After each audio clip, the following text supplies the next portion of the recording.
This episode of Scab Talk is brought to you by Lethal Gaming Gear. And welcome back to Scab Talk, everyone. Today's episode, we're going to be catching you up on the Tarkov news as we usually do for this past week. Pretty light week in general, but we got some different topics that we'll discuss. Speaking of topics, Ref OP. It's been a discussion I've seen in the community, and people have been voicing their opinions. I know Giga just mentioned prior to starting the cast that he's been looking into it, which works for me as I was kind of taking a peek at it and seeing what people said as well. So we'll talk about that. Then we're going to kind of like deviate a bit towards the end. I've been playing a lot of DeadLock, way too much, quite honestly. I'll rant about that for a bit. And Giga's got an update from GrayZone Warefare.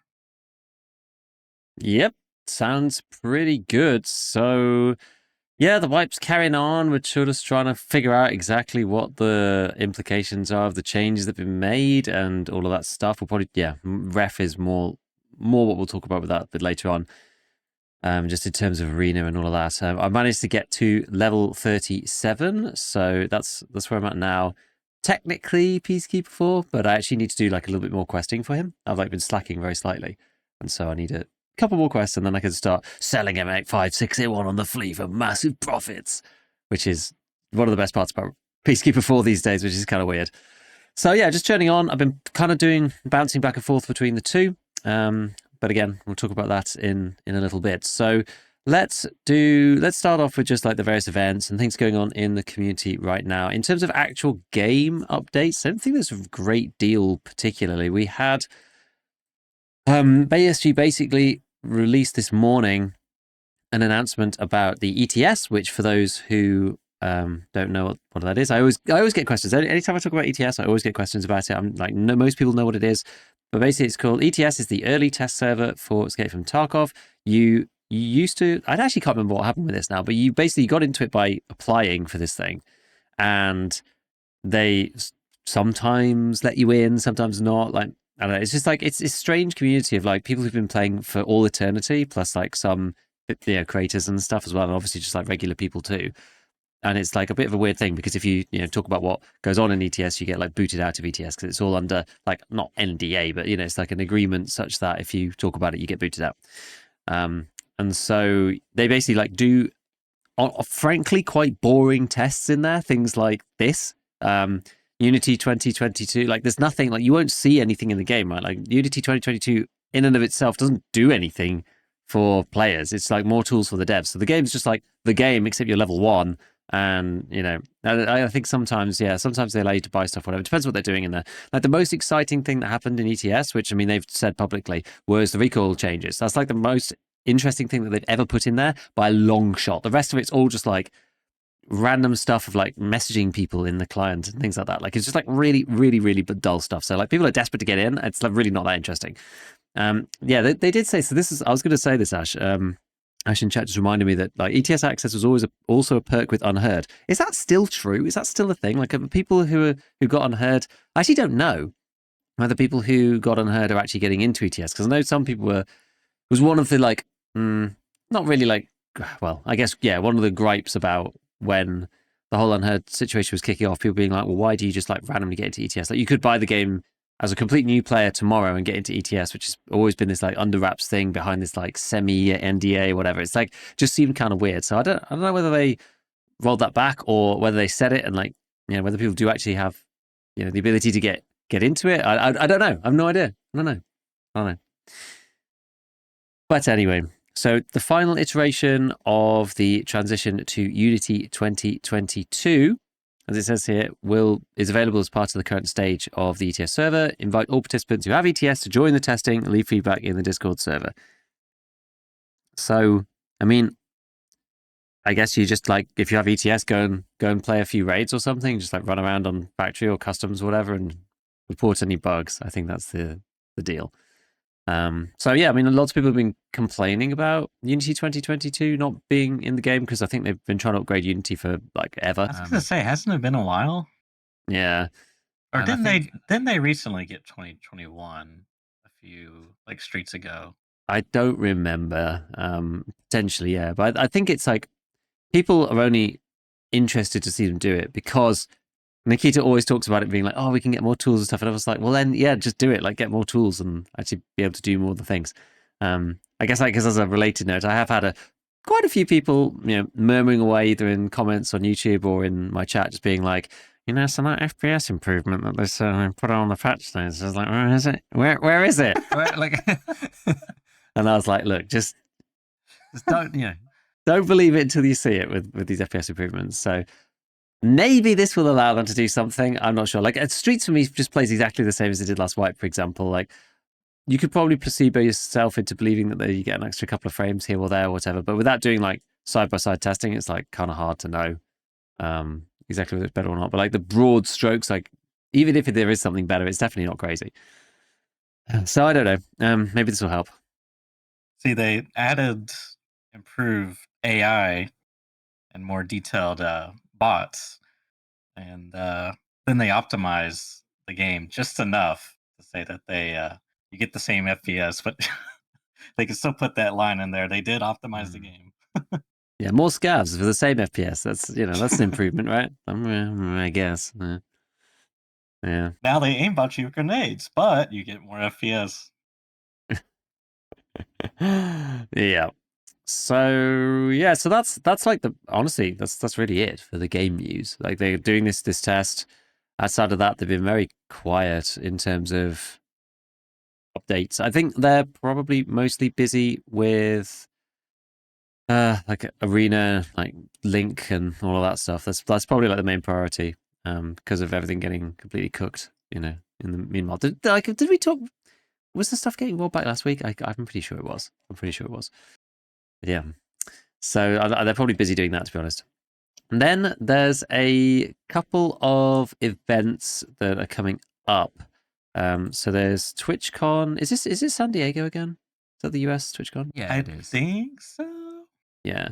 So it's TwitchCon San Diego, and then there is also the Tokyo Games Show coming up, where BSG is going to be at both of them. I think like the San Diego one last time was one where Tarkov was like the big headline sponsor of the thing, and like took all the creators to some crazy crazy stuff like all over the place and did some mental things. But that was like in the run up to Arena or whatever. So it's just going to be I don't know whether they'll show anything there. I don't know if it says that they're going to show anything at any of these events in particular, but it's pretty much just like you could try out Arena, and I think it says here test your skills in Last Hero mode. And I think this post was edited. I was looking at I wonder if they were both edited. I was looking at the Tokyo one because that one got edited, and I think that one said at one point like test your skills in like a Last Hero tournament or something, and I think that maybe has changed. They might have like edited that. Wait.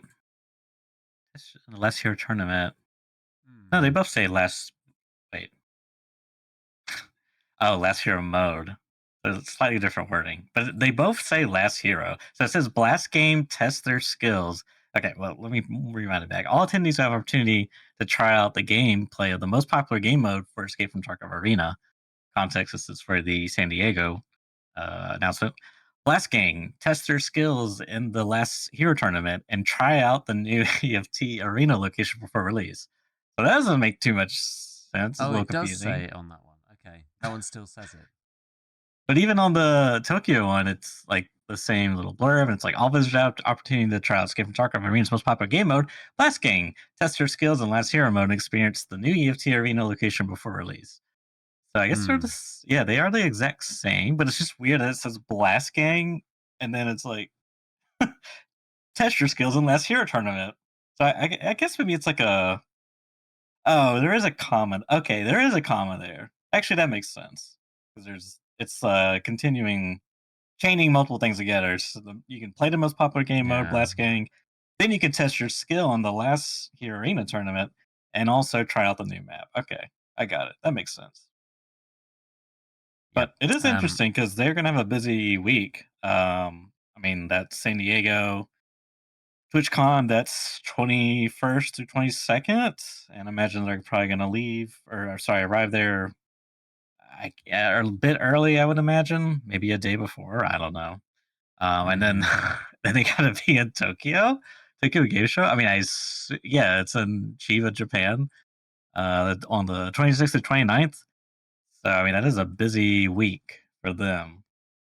Yeah, so maybe that's partly why, they're going to be a bit quiet for a little bit as well. I don't know. We'll have to see. But yeah, it's weird because I could have sworn that one said. I thought I saw somebody say like, "Oh, tournament," but yeah, I guess it says it's still on this one. But yeah, so I know some people were excited about that. But yeah, so it says like try out the new arena location before release, and this may lead on to a picture that Nikita has posted himself,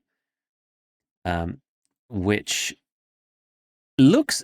It doesn't. The thing about this, right? People are all speculating about this thing that he's put out because it doesn't really look like arena. Not really.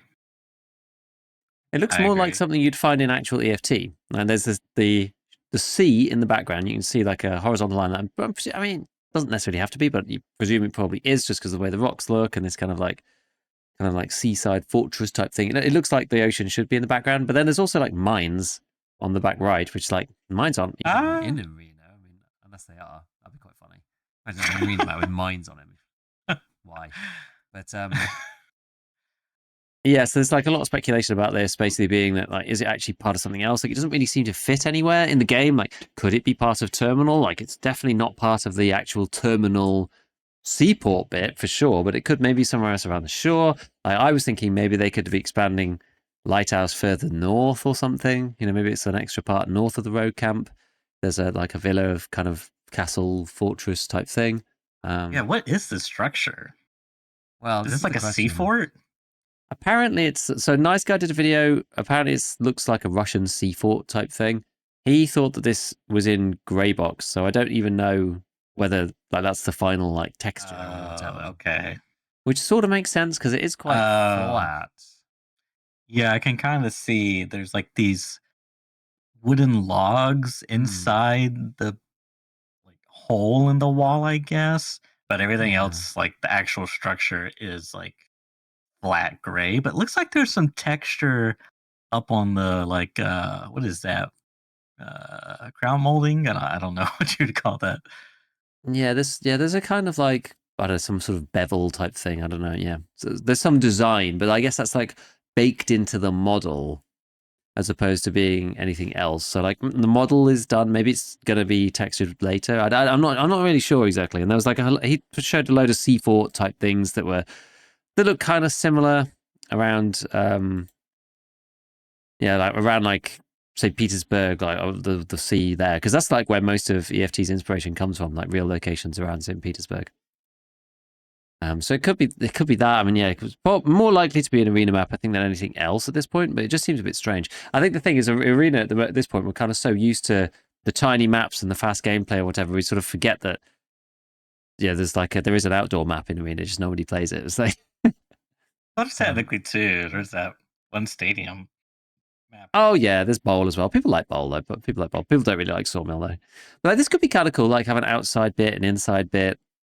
Maybe it would be like CBBLE from CS, Cobble, DE. Oh, Cobble. Yeah. Yep. Something like that, castle type one. I could see be that. interesting. Yeah.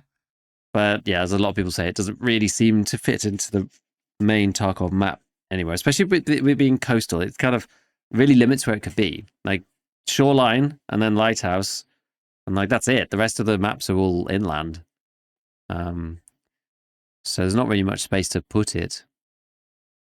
I think I'm in agreement. This kind of seems like a arena-esque thing. I mean, it could be something else for sure, but just I do kind of resonate with the Cobble, DE Cobble, because I could see like the mine signs, because it's kind of like it's like a grassy plain, and then there's some rocks, and there's like a sky, and you can't really see past the rocks. So I could see this being like the cliff, and the mines here being like out of bounds, basically.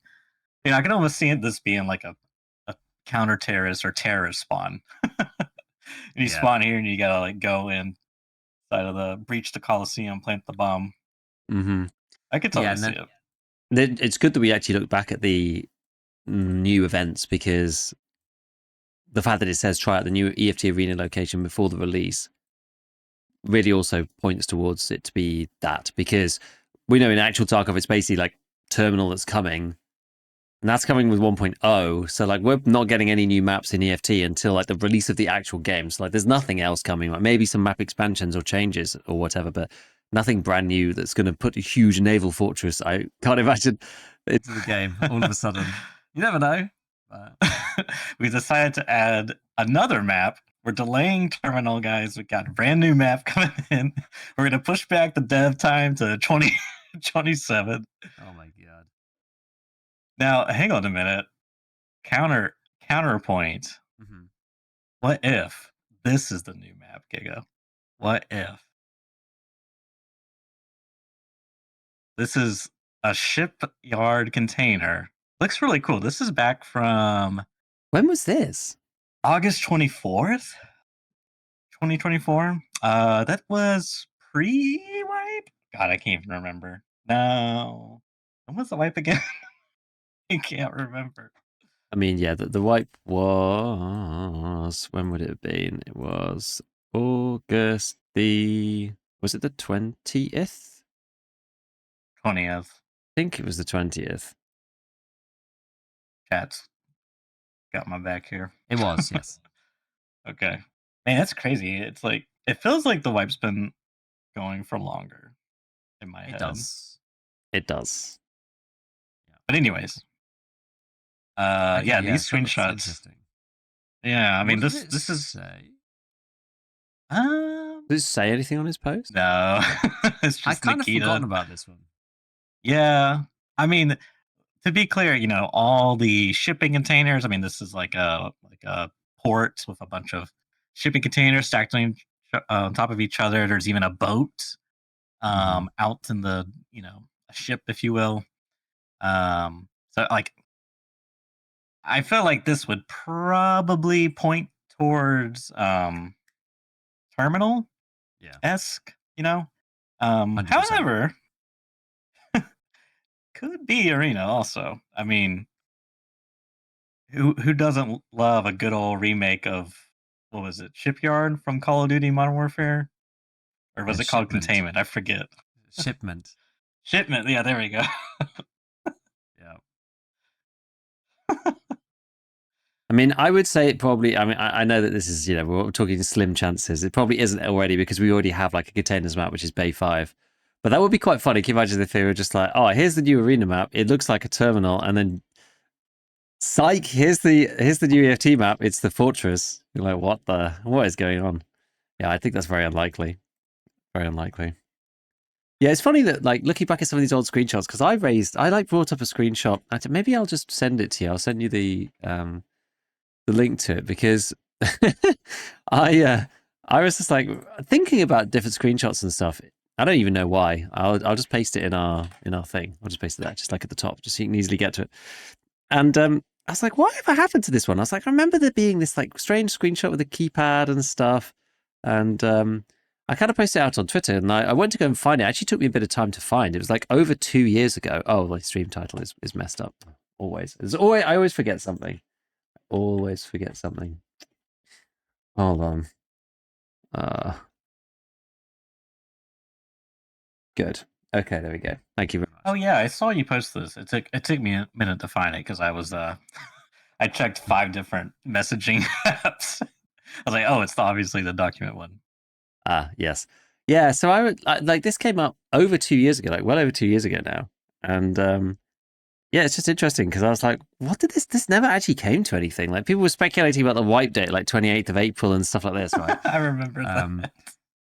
And nice guy, because he's he's obviously the guy who, you know, keeps a track of all of this stuff, like much more documented way than I do. I've got like a few things that I have, you know, archives of or whatever, but I don't have it like the full on conspiracy theory meme with the strings and the tinfoil hat and whatever. But and he said 2 comments on this tweet that I wrote saying what it should be is ground zero. Don't know why it wasn't, maybe 1.0. And then the other one he said was it's believed to be terminal but streets in the background. I don't know why he like wrote to me twice, but I think that's why he said it's believed to be terminal but streets in the background. But then he said what it should be is ground zero. Yeah, for context, I mean, I remember this coming out sometime around Lighthouse. I can't remember if it was like pre Lightkeeper or Lighthouse expansion, but it was somewhere in that. It was around then. Yeah, when I was searching for it, and for context, by the way, for those people who are on audio, because I actually probably did the terrible job of explaining what this actually is. This is like a scratched up door in what's clearly like a high rise building with a keypad with like a red number on it, and it's got the number 428 on the door. And there's the hallway is a complete mess, and there's like a picture of a ship on the wall.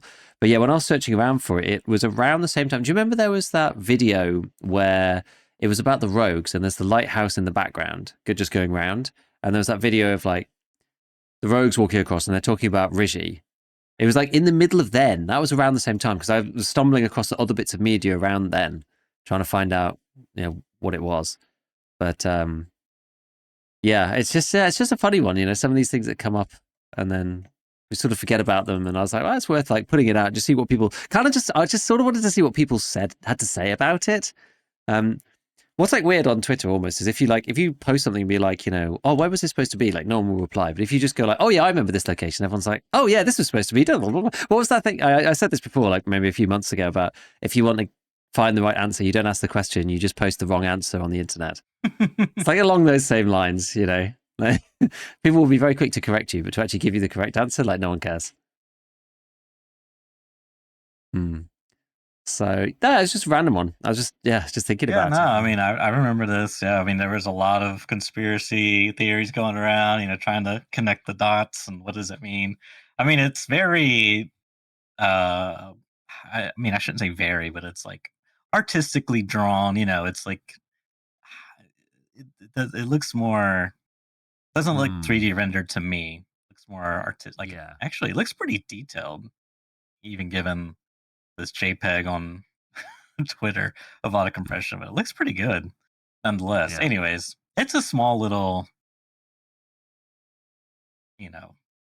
slice of something that Nikita posted. I guess. I mean, I wish I could remember what else. I mean, you'd have to like have. I'm sure Nice Guy's got like an entire like picture book of all, like a scrapbook of all of Nikita's tweets. Yeah. So the only other thing that I just remembered while I was scrolling around, and I was trying to find, there was a post that somebody had written, and I thought it was like HyperRat replying back to the Last Hero tournament thing. And as I was scrolling through various Shift W streamers' Twitter pages, I reminded myself of just this is the point of the wipe where you get an enormous amount of molding from the Chad community, and honestly, rightly so, about the difficulty of finding bosses in the early wipe, because those guys get to those quests pretty early on.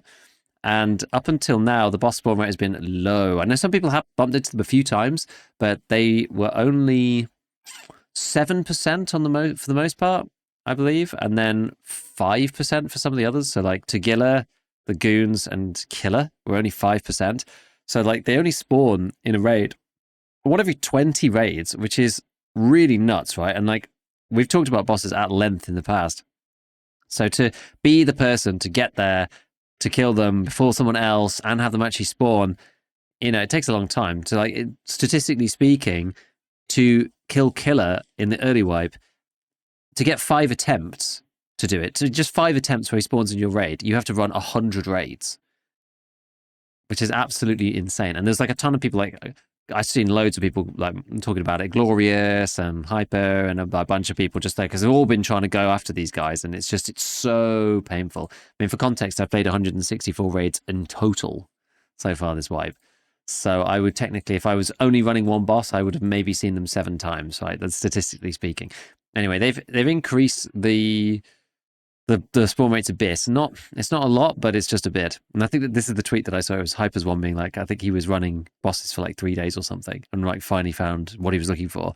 And then literally the day after, they're just like, oh, boss spawn rate increased. He's like, why? It's always the day after, like the day after they're finished. So the Goons is now 8, along with Killer and Tagilla, and then the regular bosses are now 10. So it's a bit better. This happened early on in the week, which is kind of why I forgot about it until now. This was Monday, I believe. Mr. Logical doing the good work to show off the public spawn rates as usual. One of the things that he's still allowed to do, I guess, under the watchful eye of BSG. BSG sees all. Yeah, I mean, it's a tale as old as time. I just think early wipe. You know, I don't really know why they do this versus some of the other things they do. You know, it's like some people make the argument for them that they just want to slow down progression, but it's like some of the things they do like speed up progression. So it just well, like now it's like a drop in the water, right? At this point, like back in the day, maybe it was impactful, like being able to go and kill the bosses or whatever. But like nowadays, like come on, it doesn't really touch the sides at this point. Like the progression has been sped up so much. Yeah, and I just feel like honest, like just even if I'm not on the boss quest, like if I'm not like grinding, it's just exciting to fight the bosses and loot them early wipe. You know, like you can get a Zabralo if you're really lucky. You know, good ammo, cool guns, maybe a Alton.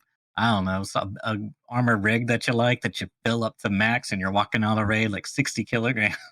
Like that's fun, you know. Instead, it's like 5% spawn rate. It's like what? Yeah. Anyways, yeah, that's pretty tricky. Pretty tricky. I mean, I don't think I've seen any. I've not been running for them. Don't think I've seen any of this wipe so far. I haven't heard Sturman when I've been playing Woods. Yeah, I literally haven't seen them at all, actually. I haven't seen any bosses yet. So that kind of tallies with just how low they are. But I think on PvE, so there were some questions about whether it's the same on PvP or PvE. Like they've got different spawn rates on PvP versus PvE. So on PvE, they're much higher. That's for sure. They are much higher. Actually, the only boss that I've seen is Partisan. And I've seen him dead once. And I've killed him once myself. well, that's interesting because on Logical's post here, Partisan is missing, and I don't know how he works mechanically speaking because there's only like 3 or so maps he can spawn on. Correct me if I'm wrong. 4, I think. But there's a little comment above where he said, I need to remake this image to fit the Cultist and Partisan on there. Cultist got a slight bump on some maps. Partisan stayed the same. But I don't really know what the spawn rate of him actually is. So I'm just a little confused because then if Partisan is not in your raid and you camp, do you still get? I guess you would still get karma, but does he like spawn and then come kill you or something? A little confused. Okay. I don't know. Yeah, it's probably I think I knew the answer to that before I even got speaking the words. Nobody knows right now because it's so early in the game. Yeah, and this is the thing. We're not going to know. And this is what I said the whole time. We're just not going to know until some unscrupulous person goes and like data mines the actual answer. Like we're just not realistic to figure it out. Honestly, or like even what the scav karma actually, or the PMC karma actually is, whether it matters or not. I don't know. It's just a mess really in terms of players figuring it out. Like some stuff you can figure out, but things like that, you just can't really. Yep, I don't know. I don't know. So this week, I have been plucking up the courage to then dive back into Arena because, as I said previously, I actually did kind of want to do Arena again at some point in the future because I quite like playing Last Hero from time to time because it's good for keeping up your gun shooting skills. And if the XP is going across, then that's actually quite a nice way to get some quick and easy XP. If you've only got 10 minutes to play or whatever, then you could just do that. Like I'm more likely, let's put it this way, I'm much more likely to play Last Hero off stream than I am to play an actual Tarkov raid off stream. You know, the Tarkov raid itself is like, it's a commitment of some kind, right? You have to go through it. It's intensive. That's fun. And I like playing on stream, especially with chat. It's a good experience. But to just like kick back and just like shoot the guns and get the practice up or whatever, Last Hero is just so much easier. And if it's working properly, then that's even more incentive to go and do that. You get more skills and yada yada. So and I did a stream earlier in the week, basically being like, is it fixed? and loads of people coming in giving me their experience, whether it was fixed or not. And most, like, I would say an overwhelming number of people said, yes, it's fine. I had some problems before, but I haven't had any problems now, or I never had any issues, or, you know, I'm scared to open the game. One of the overwhelming responses, which, I mean, I was kind of in that camp too. And there was a couple of people who said, like, oh, I'm still having issues. I lost rep doing XYZ. But it was kind of hard to kind of figure out like whether that had already happened on their Marine account. They just hadn't opened it, or like, it's just difficult to know. So the overwhelming majority of people were saying it seems fine, and I've had no problems, and I've been transferring back and forth, and I've been playing every day, and I've been completing Tarkov quests and whatnot. So I was like, okay, well, let's just give it a go then. Let's just do it. And so I jumped in, re-rolled a bunch of stuff. I actually ended up having to, because I think I transferred all the money out of Arena into base EFT just to get going in the wipe. And then when you're doing the weeklies and the dailies, you do really have to re-roll them to get them all in the same game mode, because otherwise it's just silly, right? It just takes you unnecessarily long. You can just do them all in one go.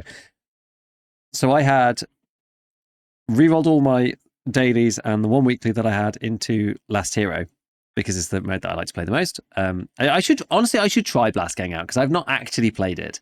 I was going to ask you too about that. Yeah, because I was curious about Blast Gang on that Woods map, Sawmill.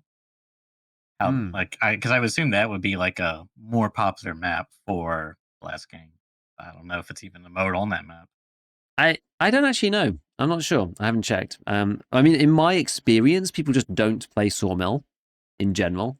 So I don't know. But yeah, I should go and play it at some point just to see how it plays. But the thing is, like, if I'm in my downtime or whatever, right, I don't really want to just like watch other people playing when I get shot, really. Like this is kind of the problem with it, right? It's like the respawn mode. It's like, I get it, it's competitive, whatever. Like, I'm not really playing it to be competitive. I'm never going to be the world-class champion of Arena, Escape Photographer Arena.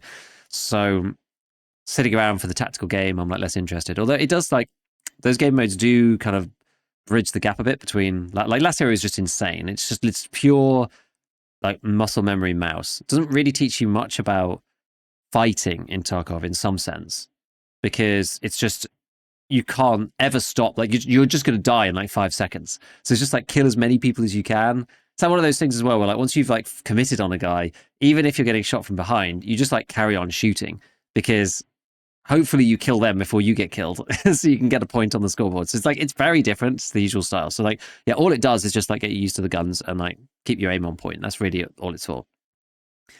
Whereas the other games, I think there's definitely something there, right? Because it's 5v5 and more tactical. Like, if I go from, this is previously what my experience was, if I went from Last Hero into team fight, because I had some, whatever it was that I needed to complete there,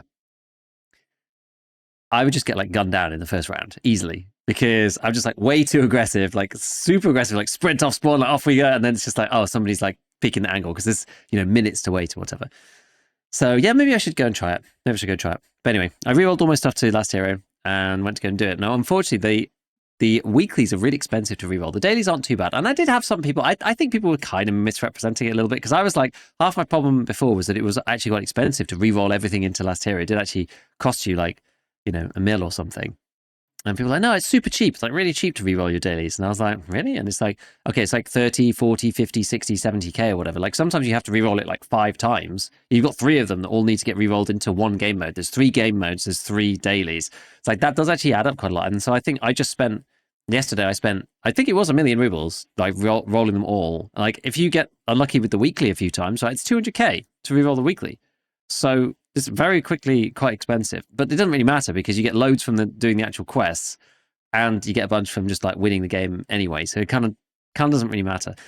Anyway, rolled them all into Last Hero, and unfortunately, the one that I got, and I was like, I don't want to re-roll this because this is the weekly. I had to come top 4, which is not hard, but I had to come top 4 in Last Hero 6 times, playing the marksman preset. And I was like, oh, do I really want to re-roll this? Like, this is like the worst preset I could possibly have, like the worst class I could have chosen to do Last Hero with. It's like, you get good ammo in your marksman weapons. Exactly. I did it with a couple of different guns. I started with the ADAR with 85501 in it, Because I stupidly thought, I think I was thinking back to my old arena experience, and I was like, oh, well, people don't really use like anything much more than class 4. Class 5 is pretty rare. Forgetting that like you could just wear whatever you like now. So some of the big classes are wearing like class 6. Like they've got crappy ammo too, but they're wearing class 6 armor. So I was like, someone reminded me that, oh, you can actually use like M995 in that thing. And I was like, oh, I kind of forgot about that. Anyway, from there, I swapped over to the RSAS with M61 in it afterwards. And that was better. But still a bit tricky. And then as we were like looking through, because I was like, maybe I should like try and find something that is full auto. And there's like actually there were a couple of options, which seems a bit weird. I mean, I kind of agreed with chat, which the marksman shouldn't really have any full auto guns, I think, just because it doesn't really.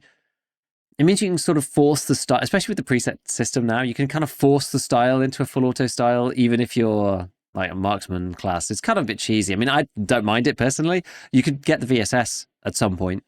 I think you need to complete a bunch of stuff first, and I haven't done. I think there's like the requirements are really weird, right? Some of them are like, oh, you have to complete, 5 weekly tasks like ever, and that will allow it to be unlocked along with a few other things. And it's like then you have to pay rubles or whatever, and like there's some that we have to complete like a number of weekly or dailies to actually unlock these things. Maybe it was 2 weeklies, I forget. So I couldn't get the VSS, but I could get the VSK, and that it does go full auto. Only with 20 rounders, obviously.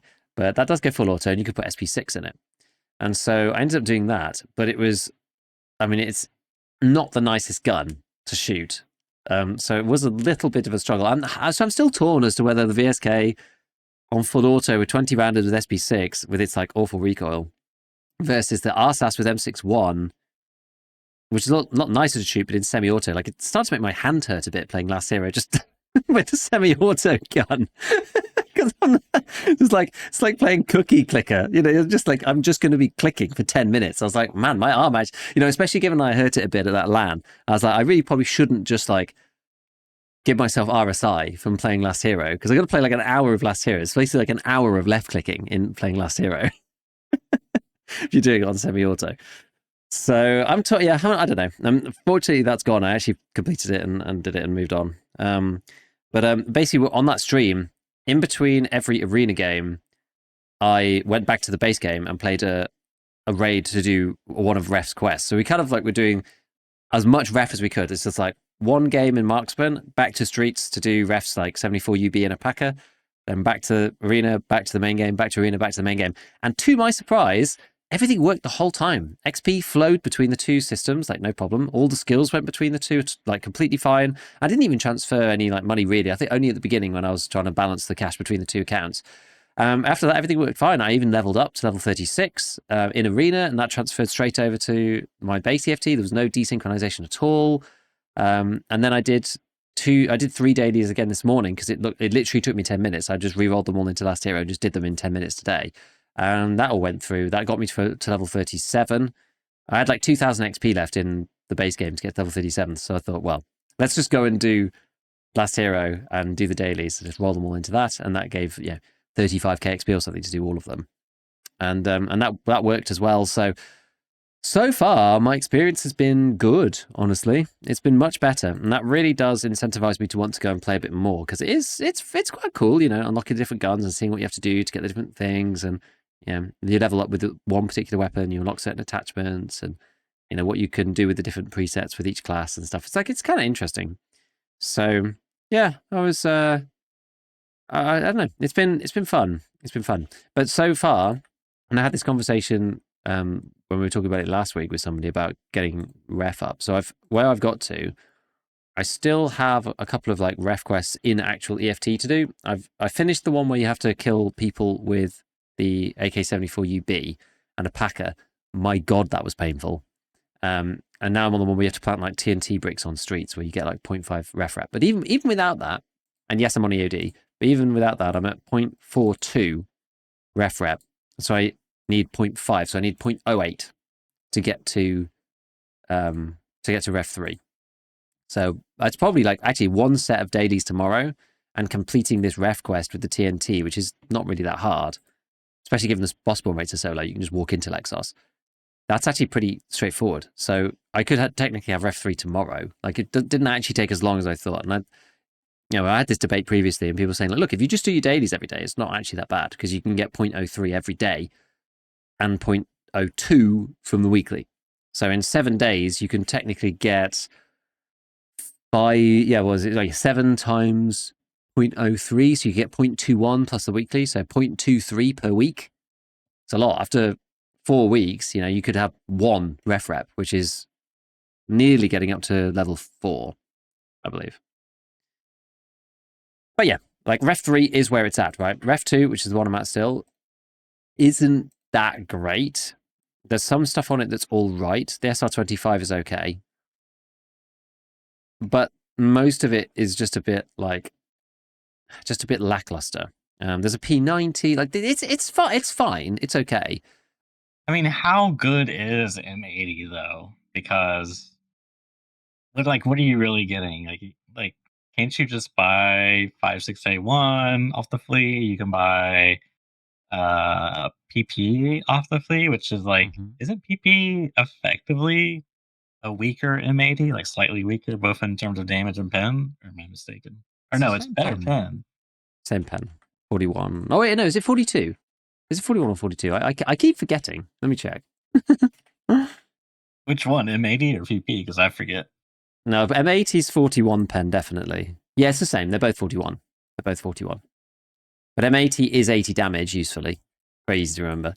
And 762 PP is 59 damage. So it's like, what are you really getting there? I mean, I guess one argument, more economical argument is 2 GP coins get you M80 that I guess the cost of getting it otherwise would be found in Ray, crafting, or does Peacekeeper sell it? I think he does. It's just loyalty level. Yeah. And he sells it for what? Revision. 8 USD? Oh, and he has to do revision? Okay, never mind. That cost is way too high. It's $4. $4, okay. I mean, you're talking like, oh, math. Okay, here we go. I gotta pull out the calculator. I don't know what the exact cost is, because obviously it's like a fractional cent thing, but it doesn't show you in here, and I don't have Peacekeeper 4 just yet, because I'm like super close, but not quite. But even at $4, that's 560 rubles per bullet, and you get 20 in a box. That's like 11k or something for 2 GP coins. The value. Yeah, that's like so the like ruble 5 equivalent. 5k per. Well, you can get better like GP coin to ruble transfer, but it's about the fact that you just can't getting buy the it. access. Yeah, I mean, you basically your prerequisite is like level 3 ref plus level 25 in game, correct? Yeah, the level 25 in game, and that's the real one, right? The level 25, because that's early. Yeah, that's really early. This is the thing people were saying is that, some of these earlier ones, like you pointed out, they're kind of like whatever. And it's also this weird, fungibility. Maybe that's not the right word, but the actual value of the GP coin is not like, you know what I mean? It's not like tied to anything. Really, it's a bit like Bitcoin, I guess, in real life. Maybe not. I don't know. Anyways, because it's like, and as you said, yeah, you could like for example, I could take 4 GP coins on Ref 3 and buy this power cord, and I could probably sell it in the flea and probably extrapolate 30k. Power cords are probably come down a bit, I'd imagine. Yeah, I don't know what the best bang for buck is now. Like maybe bolts, like 4 GPs for 30k. So that's like drills. Drills are what, 8 GP coins, and they are worth 64,000. So that's 8k a coin. That's not bad. Fuel? 14 coins? Is that blue can?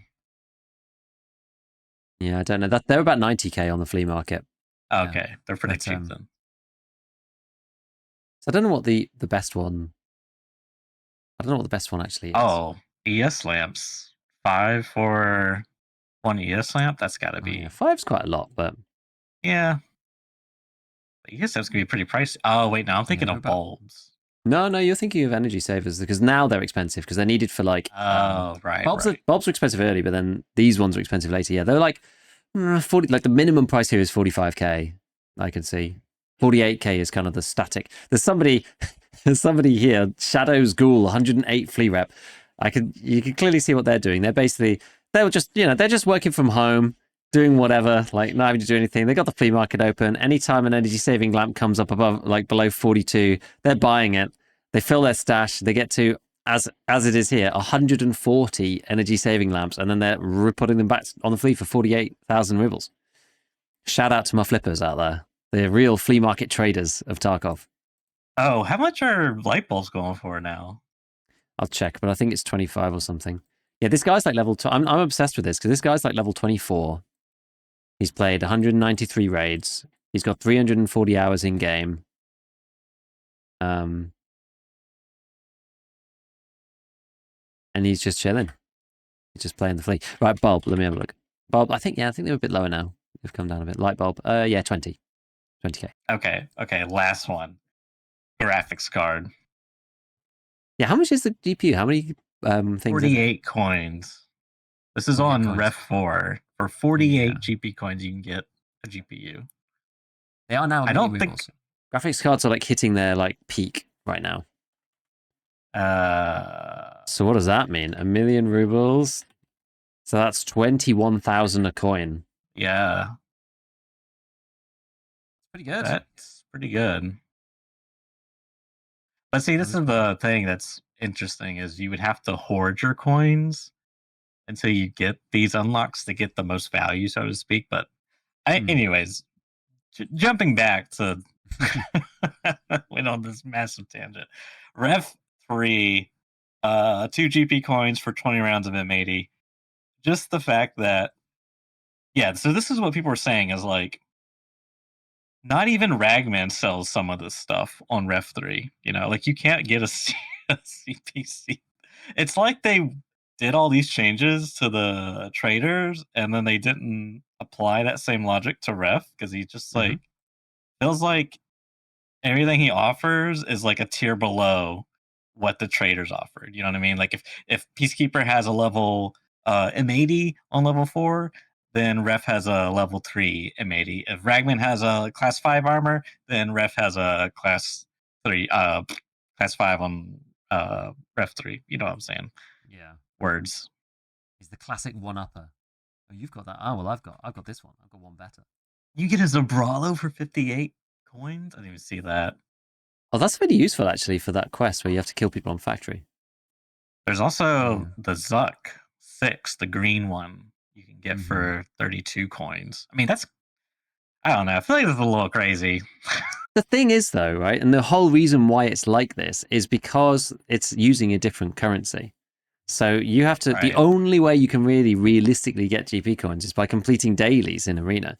So there's a finite supply. You can't like play more Arena and get more GPs, right? You can only get so many per day. Yes, you get quite a lot. Okay. Like, I probably have 500, right, or something at the moment. So you don't have to do that many to get quite a lot. I see. But I can't play, once my dailies are done, I can't get any you more. You got coins via wins as well, like if you won. I don't think so. I think you just get rubles. 90% certain you just get rubles. I don't think there's any other sources. Like you can still find them in safes in base EFT, but like you get like you find like one. I couldn't remember that. They you find one at a time. I'm pretty sure. I don't think you find stacks of them. Oh, gross. Yeah, so it's a bit tricky. So like it's a finite resource, like a very finite resource that you can't farm more than your allocation. Although the allocation is, as I said, quite generous. By the time you get there, it's probably pretty insane. But yeah, some of these things are quite expensive. It's like GPUs 50 coins. Like 50 coins will eat into your stash quite quickly, I think, if you're you're using these things all the time. We need to see. I actually need to figure it out and see how much you get, because I think for doing a weekly, I think you get like 150 maybe. I don't know if that goes up with level. It might. I'm not sure. Dailies maybe get you what, 40 coins, 50 coins. Don't know. I mean, that's still quite valuable, right? Do a daily and you can buy a GPU and sell it. That's good. If you can get to Ref 4, which is high though. Ref's final rep is 1.2. So that's a massive jump from 0.5. Oh yeah, that is a big jump. And a lot of people will get stuck because, I did all of Ref's Quest last wipe up until having to complete the ranked games. And win 1 ranked match is fine. Win 5 ranked matches is okay. And then when it's like, oh, get to 1700 ARP, it's like, okay, you've really got to be like very dedicated to doing that. And I think there's another quest later where you have to get to 2200 ARP. And so you just have to keep completing refs dailies to finally get to ref 4, which you could do just fine without doing the ones in game. And that quest line is the way that you get to the theta container. But you have to get to a high MMR basically, which just gets a bit tricky for most people. Like, especially if you're playing solo. Like MMR is just hard to go up in general in games. It's hard when you're one of a team of 5. I've done it before in Dotes. Takes an eternity. Even if you're like pretty decent, unless you're like, if you're a god tier pro, then obviously it's like completely unbalanced and you'll win most of your matches and then it's easy. But if you're like just like decent compared to your peers, like I backed myself that I was within Dota 2 because like we just played with my friend. I never played ranked, and so I had to grind right up from wherever it puts you in the the calibration matches or whatever, and it would take forever. And I had like 60-70% win rates on the heroes I used to play ranked with, and it just took so long. I just couldn't be bothered. I never even got to 3K because it just took so long. I think what did I work from? I can't remember. I went from like low 2s up to like 2.8 or something, 2.9, and I was just like, my god, man! I was like, even at 60% win rate, right? You're only winning, you'll play 1,000 games. Yeah, you're winning like a net 200 because like you have 4 losses, 4 wins, and then 2 extra wins. So in 1,000 games, you win 200 clear games with whatever MMR, if it's 25 per go or whatever. And then that's, what is that? Is that 500 or something? 1,000 games is a lot of games, though. Maybe it's easier with 100 games. 100 games gives you 20 clear wins, 20, that gives you 500 MMR. You'll play 100 games, and I was just like, 500 MMR. And that's basically what I did, right? I played like 100 games of Dota to go up 500 MMR, and I was just like, I ain't doing this. Like, that's if I'm doing this, I can't do anything else. And at that time, we were all still playing. And I was like, well, I'd rather play like not. Oh no, I'm solo king tonight. All right, see you later. Or you all have fun. Like, no. I gotta been there. Mm-hmm. And so, like, a bunch of people I think Spinman, a few other people were just like, look, if you want to actually do it, you have to just group up with 5 people that you know and play, and you will all win much, much more than playing with randoms. And that's it. That's just the way you'll do it. But it's just like, can I be bothered to commit to that? Not really. The only thing that you get for doing that state container, you can still get there using the dailies. And as I said, it's like you get 3 per day. You can re-roll them into the same game mode, hopefully last hero, and hopefully complete it in 10 minutes. And then if you do that for a week, you can get 0.2 every day. Sorry, every week. And then it wouldn't actually take that long. Like if I did that now, I'm at 0.42. So it would take me like 6, 8. So it would probably take me 4 weeks or something, get ref 4. And I'm like, I've not been playing Arena really until this week. And I'm at 0.42 because I've done some of the other quests. And you get 0.2 from EAD, like normal. Mm-hmm. So it's not like inconceivable to get there, but you're not going to get there like in the first 2 weeks of the wipe unless you're like a god at Arena. So it does sort of gatekeep the final ref level. I think ref 3, it's that sort of intermediate ground of like, it's actually not that hard to get to, and you can get to it quite early. You can get to it before other people have access to the things that you're using. Especially with that EOD bonus. I mean, that almost gets you 50% the way there, just starting from the innate 2.2 rather. Yeah. So I don't know. Like, it's a good point. It's an interesting point about like, is M80 that much of a big deal? I think that's a good point that you raised before. And I think the answer there is it depends, honestly, because you're utilizing like another resource that's not like 762 PP is really good, right? But it's like 900 a bullet. So to fill a 30 round mag, it costs you 30k, which it's fine. Like it's not necessarily that big of a deal. But without M80, the 762 by 51 guns are like, you're like, oh, here's like you're using you have 5.6A1 in 5.6 guns, and then you can get BT, I think is the good one for 545 that you can get on the flea. And then it's like, and then you can use PP, and then you can also buy up to LPS and T46 for 54R, and then 760 by 51 is like got this weird dip where it's like, you can only get BCP FMJ. It sort of makes sense because the damage is so high and the guns are like relatively good, but whether that leapfrog of performance is actually a problem or not. It's just like M80 just feels like in the community, it just feels to be like the minimum that you need to be able to get through everyone's class 4 armor, which is what most people are wearing. I think that's why it matters. Yeah. I'm just curious, how much is like an SR25 on the flea? Cheap. I would say cheap relative to what it was, right? Because you had to buy it from Peacekeeper before. When I last looked, you could buy a new one for 65k or a base for 40. Cheap. 65k is very cheap. Yeah. And so that was kind of leading to my thought, is because people are probably pivoting away from 762 by 30 or 762 by 54. No, 7. God. The M80 rounds. Okay, guns that take that caliber. All right, 762 by 51. Um, because M80 is so restricted, right? BCP FMJ is kind of meh, and it's okay, but it's not very ideal. Versus now you got PP for 762 by 39 on the market. Even PS kind of matches with BPC ish. It's just damage again. Yeah, it's like it's so Right. yeah. M80 to PP is like BCP to PS because it's like they both actually have the same pen. Weirdly, they're just like Yeah. BCP obviously has more damage than PS, and M80 has more damage than PP. But again, like, does it matter that much? Like, maybe it depends. You're more likely to be using a semi-auto gun with 762 by 51 though, so you Right. kind of need more damage. Whereas you can put, like, I just did a video about the AK-104, and it's really good, and you can put PP in it, and the handling is like okay. It's like not M4 laser beam level, but like it's decent. And the fact that it's got 41 pen and you can go with it, it's Yeah. good. It's honestly good. Yeah, and early wipe AKs are pretty. I don't know. They're pretty good, I would say, in general, just because they're like fairly easy to mod. You know, you got access to bastions. You don't have to worry about like, especially now that they're not sold out constantly. Now that you got personal limits, but you know, you slap on a rebut pad once you get that, and it's like you get they're very cost effective. So I could see a lot of people pivoting towards the 762 by 39 AKs this swipe, except for the people that have ref and get the early M80 ish. Yeah. There may be like an opportunity in the market to use some of these guns. That it's interesting how it all kind of like falls into place.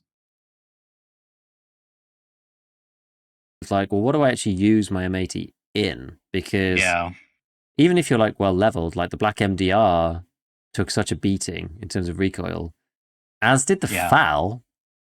So you're like, and well, do I use the Scar now? Do I just go correct me if I'm semi-auto? wrong. Isn't the MDR banned still?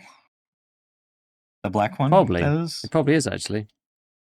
That's Because I kind of what I think meant by well leveled, I they. think, yeah. But you Oh, still right, right, cannot right. buy that, Yeah, I don't sorry. think. Yeah, so you still can't buy that. So I mean, I guess Hmm. I guess you just go with an SR25. That's would be my pick. Yeah. You can technically buy an RSAS now. They are a lot more though. They're 100k. I wonder what G28 is. I haven't checked recently. So yeah, the G28 is also like 95 to 100k. What was the other one? The M1A. You can still do that barter on Mechanic 3, the SAS one, if you want. Base models for I, that are like 86k on the flea market. I mean, yeah, the SR is looking yeah, like great value. I'm not gonna lie. yeah. I think so. It's and yeah, I kind of hate it too because I don't know the M14 or M1A. It just always kind of felt like a bit too pricey. Mm-hmm. Um, and for what you're getting. Um, and yeah, I mean, even in Yeah. the past, I mean, SR, it's just easier to mod to SR25. You can slap AR-15 parts on there. I don't know. It's just kind of a good option in general. Yeah. Interesting. I was gonna Yeah. see It certainly is. one more thing here as I get my. Why is it this? We want to do window. Come on. Okay. I got my tiny little Tarkov window. I just want to see, was there any other 762 by 39 calibers that we missed? I Or mean, like weapons that. weapons. Yeah. I I mean, there's the 76. M60, which is quite funny. I don't think it's necessarily good though. Oh, I mean, that might be something though. They're like 90k. I think the I issue with mean, them, the RPM is so low. yeah, but you got the bipod. More than 100 round drum. Like, I'm saying. I don't know. I mean, do you really want to put your entire allotted amount of GP coins for that day for all your dailies into your that does feel kind of bad. Can you not put any? You probably can't. You can't put any smaller rounds, can you? Smaller What do you mean? magazines, A rather. magazine? No. Yeah. No. It's Dang 100 or it. bust. You 100 just or fill the rest of it bust. with like, ultra ultra Nosler or some horrible round like that. Like, but you put BCP in there. BCP FMJ underneath.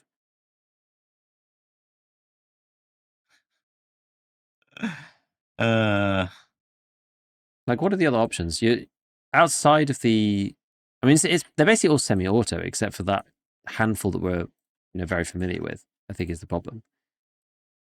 So you've got your SA58, your MDR that were both nerfed, and then this Scar, which is still like actually Scar like maybe might be okay now, but some people just really don't like it. And then it's like M18, RSAS, G28, SR25. Then you've got the M60, bunch of bolties, the RFB, and the Vep Hunter. RFB though, we haven't talked about the RFB. RFB's with M80 is solid. Most people are wearing class 4 still, honestly. Like most people are still wearing class 4. It's why yeah. PP works so well. It's why BT works so well. It's why 56A1 works so well. It's why M80 works so well. Because people are wearing class 4 and it just goes straight through. And M80 does like a ton of damage too. So quite good for that. But that's why I think PP is kind of in the sweet spot in some ways. Yeah. I think so too. Here's what I was thinking. Just a little, what would be some interesting things to do with the new bipod system? And the RPD came to mind because you have at least with the, I don't think, oh no, the N does come with one. Okay. But either way, RPD comes with a built in, or I guess the one on mechanic doesn't come with the RPD, and that one comes compact. Anyways, you get an RPD with the bipod, doesn't matter. You mount it on somewhere, and you set up your ambush, and you just mow them down. Like that sounds like fun to me. The other one I thought was M1A. I mean, this one's kind of goofy, but you get the big, yeah. I mean, you would have. I mean, this is probably more later wipe, but you get the Troy, because I think you can't. Oh no, you can't put the drum in the default chassis as well. You might be able to put it in all of them. But anyways, you get the drum, you get an Atlas. Oh, okay, because yeah, you wouldn't be able to put it in the default chassis. You'd have to get the You need the SAS one. Troy. Yeah, you need the SAS Troy. Yeah, the golden bronze-ish looking chassis for the M1A. But anyways, you get the Atlas bipod because there's a separate attachment for that. You can mount it on there. And then lastly, I was thinking like you get some. Oh, I guess another one I was thinking the G36 is kind of built in bipod. Just like a really giga budget weapon. You just buy it straight off Peacekeeper, bipod and all. You keep the scope on there, the crappy one by. Actually, I can't remember, but I think the longer one has a 3, or maybe it's a 2x scope.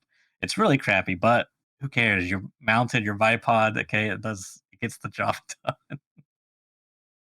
Truly horrible. Well, the really annoying thing about the G36 at the moment is that you can only get either the really super long one, which is the default, Right. or you can build the C.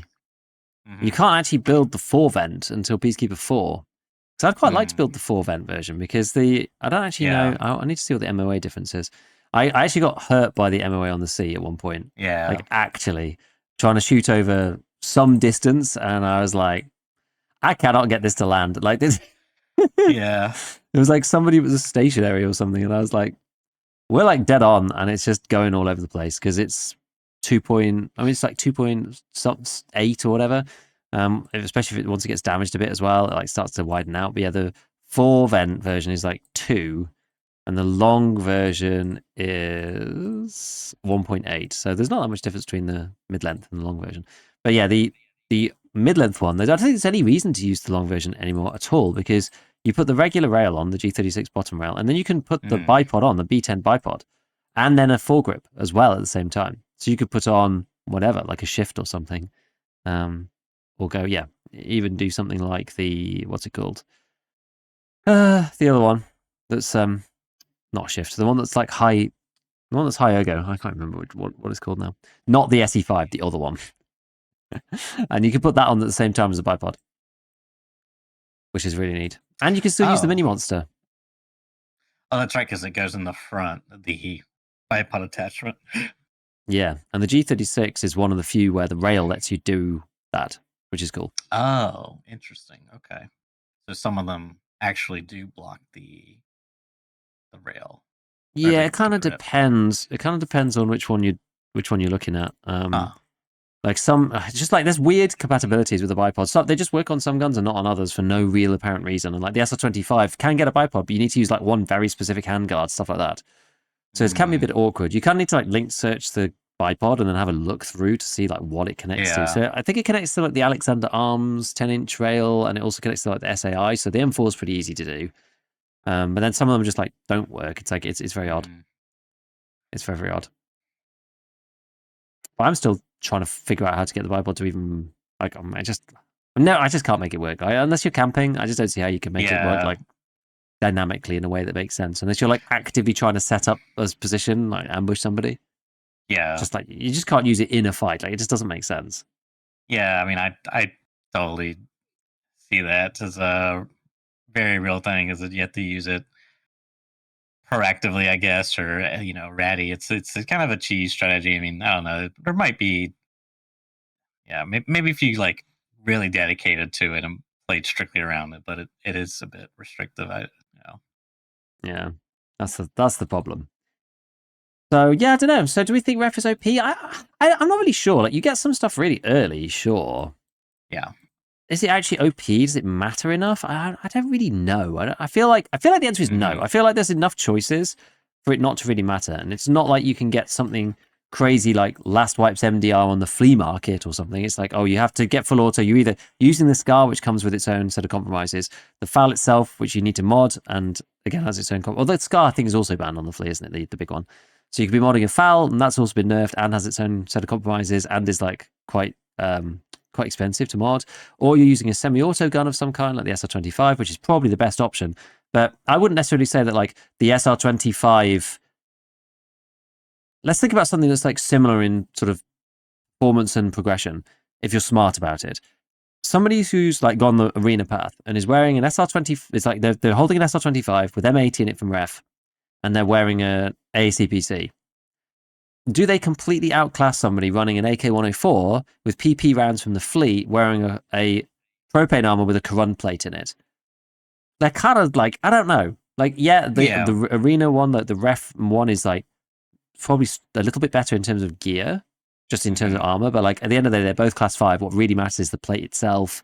Yes, it's class 3 underneath versus class 2, but against these rounds, it probably doesn't matter that much. Well, that said, actually, I think PP will only 3-shot thorax with class 3 behind, actually. Good to remember that.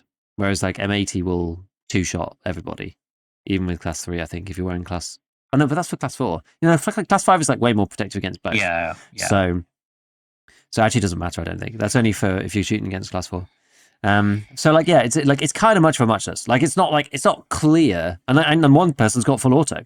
So it's like, it's not clear which is like superior there to me. And I don't think in a practical situation, you look at them and be like, okay, that's kind of like, it's sort of a fair-ish fight. Like it's broadly within the realms of, what we've got access to. You've got access to a few things that I don't have, but I have an equivalent that sort of stands up against that if you kind of min-max your progression in the right way to get the Corund plate like I've done. It's interesting. I just don't think it's OP. I think it's definitely good. It's definitely like a strong path, and you can probably get there earlier as well.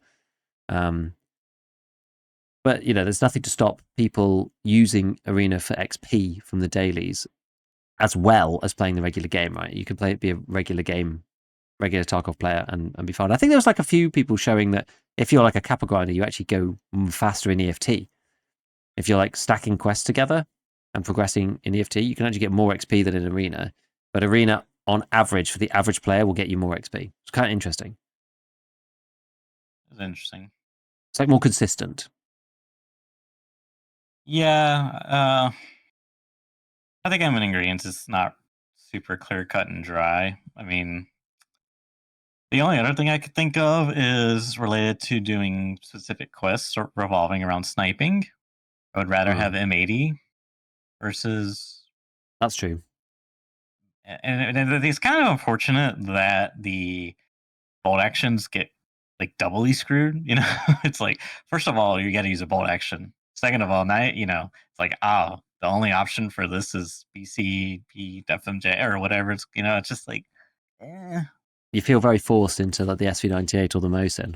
Exactly. Which Mosin, it's kind of rough. I mean, it's not. SV98's okay. Yeah, SV98's fine, but I don't know. Because you can buy, it's just like, it's like the constant dilemma, right? It's like, it's fine for the 762 by 54R because the only fully automatic weapon of that is the PKM, and PKM is giga restricted, right? And the AVT, which has its own set of like irons only, no sights. Yeah. This is the thing. They're all like either super restricted or there's like some problem, right? It's not like this is the thing. Like the black MDR and the SCAR exist, and therefore that caliber must be, and the foul. So that caliber must be smited from the heavens, right? At the detriment of everything else. It's like it's just awkward because of the way that they share ammo. Yeah. Yep. In completely unrelated news, I just bought an SV98 off the flea market with a Valde on it for less than the price of the Valde. Oh my god! There's flea flipping. Got to love it. So that's my impression. I don't think it's OP. I think it's just a good option, and it definitely challenges the regular progression in terms of something that's good.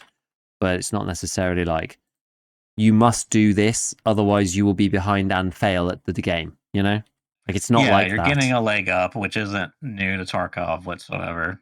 Nothing new under the sun there. Mm-hmm. So it's just another leg up. Could it be?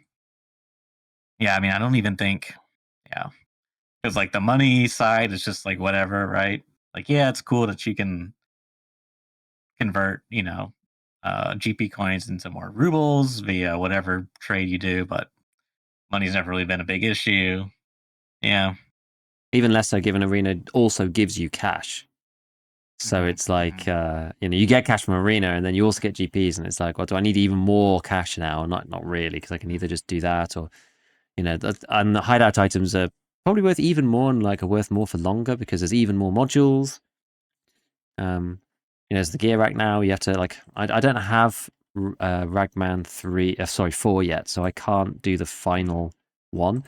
But that's like another ratchet wrench, a set of files, another 15 energy saving lamps, 5 more Keck tapes, 15 spare metal parts, 10 Kajuras, and a body armor repair kit, and like 1.2 mil. That's to get to the top level of Hall of Fame. So like even more of these things are including, that's why ES lamps are so expensive, because I'm just doing Hall of Fame and that's got 10 ES lamps in it as well. So there's just like ES lamps everywhere. Those are going to be more expensive for ages. So it just means it's like kind of easier to make money in some ways just by looting and whatnot. Bitcoin's still expensive this wipe, so money's not really a big deal.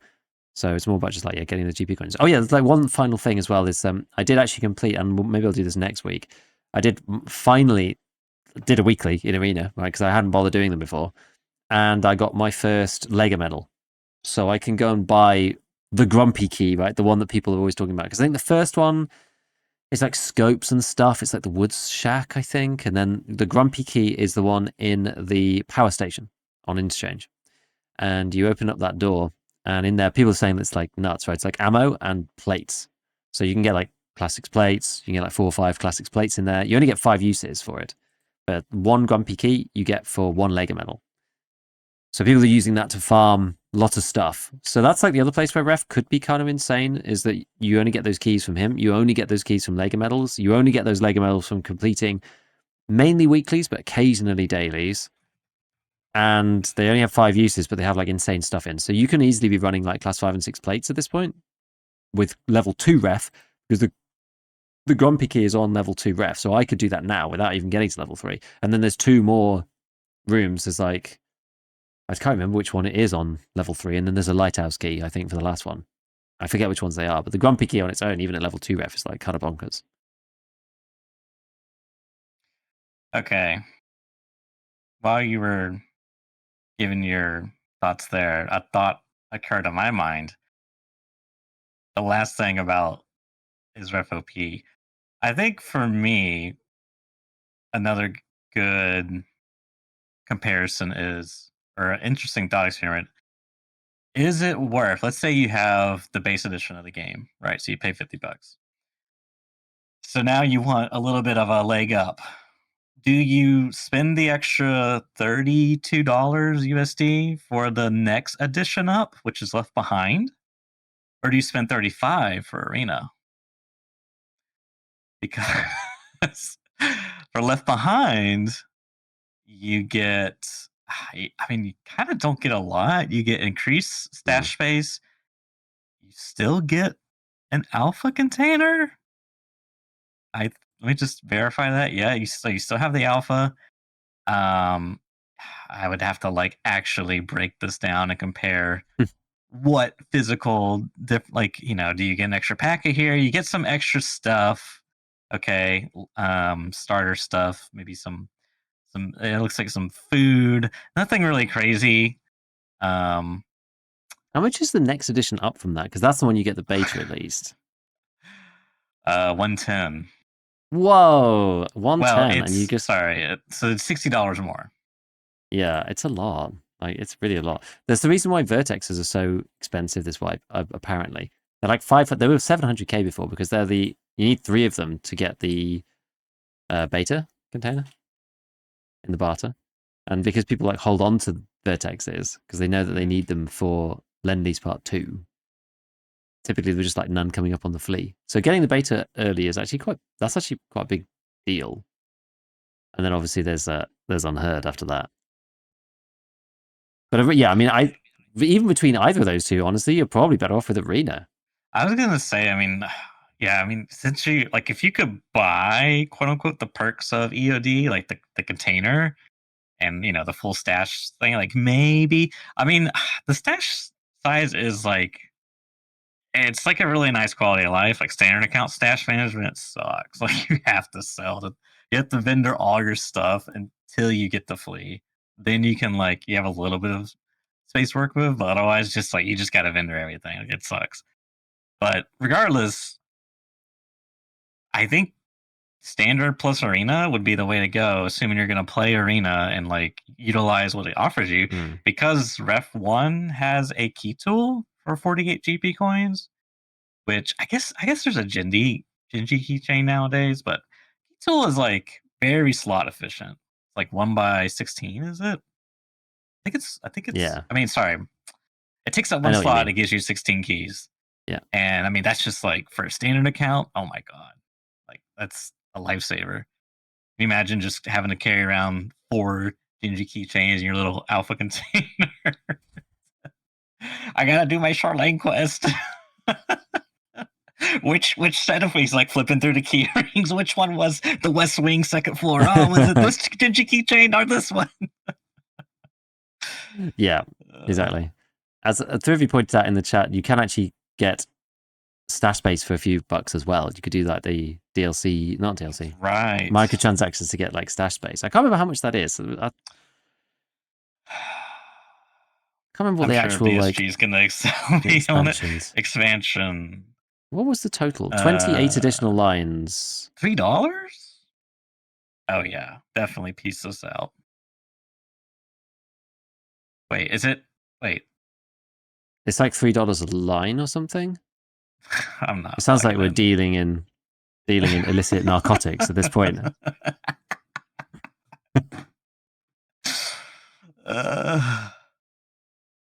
Yeah, $3 for like 2 lines. People are saying. I think if I remember correctly, it was something like that. It was like $50 for the full set of 28, but 28 additional stash lines is quite a lot. Yeah, but I think you get, if you go up to the next tier up from standard, which is a $32 upgrade, you get What's the difference? 10, 10 by 10. 30 versus 10. So you get 10 lines. So that's $30 right there, USD. So you might as well just opt in for the upgrade. I kind of hate this because this seems like really bad value. Then going to the last tier to prepare for escape, $100, because then you get, 20 lines compared to the standard account. So that's like The middle ones have 60. always sucked, though, right? In the grand I scheme of guess things, that they've is pretty always good. kind of sucked.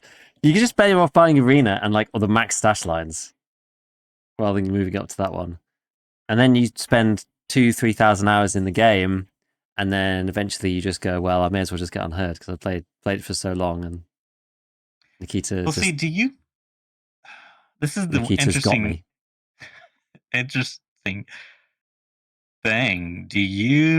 Because when you buy these editions, do you get the stash level too? Yeah, someone says, versus when you do the expansions, do you just get rows, like lines of stash, or does it like tick you over and upgrades your hideout automatically? Because when you launch EOD and you go into the hideout, you automatically have stash level 4.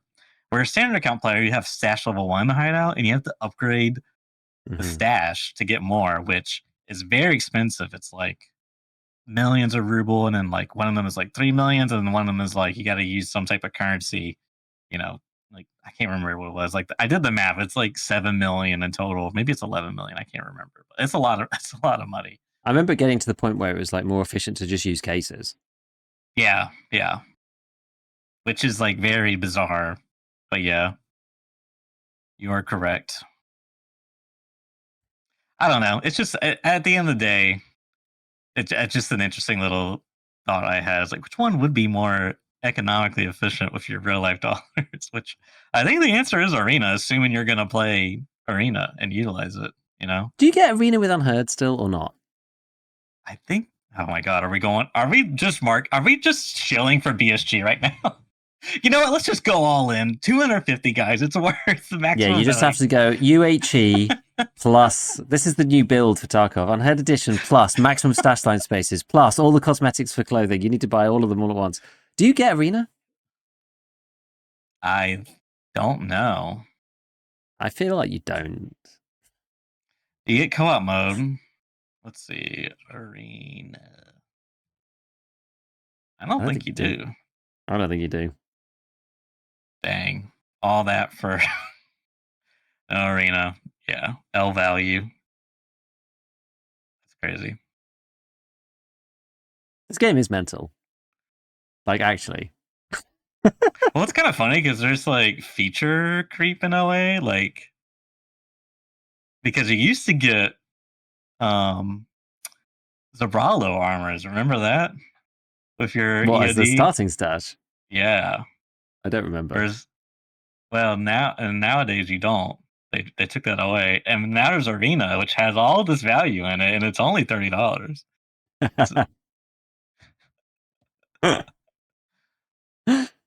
can't even buy EOD anymore. Infinite value there. Yeah, exactly. I was like wondering that. I think was it on this cast or was it on stream? It must have been on stream. And I was wondering. I was like, what's the value of an EOD account with the extra 2 lines from the event and the stuff that you can't get. The Twitch box, right? Stuff like this. It's like the account with it all. Obviously, not all the achievements or whatever, but I was thinking about mine. I was just like, got all the things. It's like you can't get this stuff again. Like invaluable accounts. They don't know that I have EOD. My name is Golden with the Crown, and I have the first achievement unlocked and did Lightkeeper. Yep. Oh man. Okay. So yeah, I don't know. I mean, it's expensive. If you're getting into the game and you didn't have EOD, it's just so expensive to do anything within Escape from Tarkov. It's like actually kind of mental. It didn't really. I think I just so focused on Unheard Edition that didn't really. This was an interesting thought experiment because I'd never really gone through the mechanics of okay, you're a new player entering the game with standard. like, what exactly do you get now? It's certainly interesting because there's so many different things you could buy. You could spend in theory a lot of money because Unheard Oh is what, yeah, an extra 200, is it, dollars? 200 Yeah, extra. so it's Yeah, $200, and Arena that's was crazy. $30, right? I mean, we can't forget though the packed-in value. You get PVE included. That's a what is it, $20 value? Actually showing Oh for yeah, that's its PSG own. at That's this actually its own point. thing, isn't it? It's $20. Yeah, $20. Yeah, you can't really see it here, God, I forgot you had to pay for that as well. Oh my goodness. but It's insane. It's insane. It's actually yeah. kind of insane. But this is the thing. Like, do you actually need all this stuff in the Unheard Edition? Absolutely not. I feel like bare minimum, the only thing you should consider is Arena, and that assumes you're gonna play it. Otherwise, because this is the thing, is like I feel like okay, just this will be the last thing. Um, Probably not, but just Giga's losing it. So you get if you go up a tier from standard to the left behind, can I do these side by side? Whatever. Um, you get 3 day packs, assuming you choose whatever the corresponding faction. Okay, you also get 3 day packs. What is it that you get extra here? You get 2 My M4s in this starting one? gear. Yeah. You get 2 I think M4s if I as remember well. correctly, it was like M80 and like an SR25 and stuff for Unheard. No, sorry, I'm looking at the one right above it. Oh, you're looking at the Right two above intermediary standard. ones. Yeah, Yeah, God, I the don't know middle about one. those ones. I don't know. Because it looks a bit. Oh, you get $500. I mean, that's nothing, right? uh, Man, they really should have done this like side by side. It's actually really like hard to tell on the end user side. Let's see. Scroll down. Now I gotta hit reveal all. Where's that at? Okay. Let's get these kind of semi-aligned. Okay, so this one is. Let me just make sure. Get that standard. That's also standard. God damn it. Okay. All right. We have the technology. Okay, so there's a little bit of change. Just stand. You get you get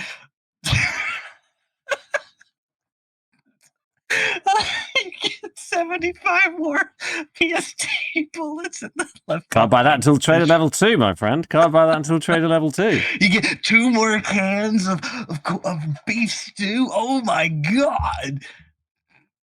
You get 2 more AI2 kits. I mean, some of this stuff is like really dated because this stuff came out way back in the day, right? Like Mm-hmm. before you and I ever played Tarkov, I'd imagine. So Yeah. there is like an interesting feature creep or like devaluation of this stuff because like this stuff is so like replaceable. A CMS or triple kit, I guess. I mean, that is like, I guess in all fairness, it is nice at like the very start of a wipe, right? Like CMS is that actually 1 one of through the few things on 15. that list that actually makes a difference early because like you can't buy them. But is it worth $32, Giga? Oh, no. But hang on a minute. A Mossberg shotgun. What did you think about that?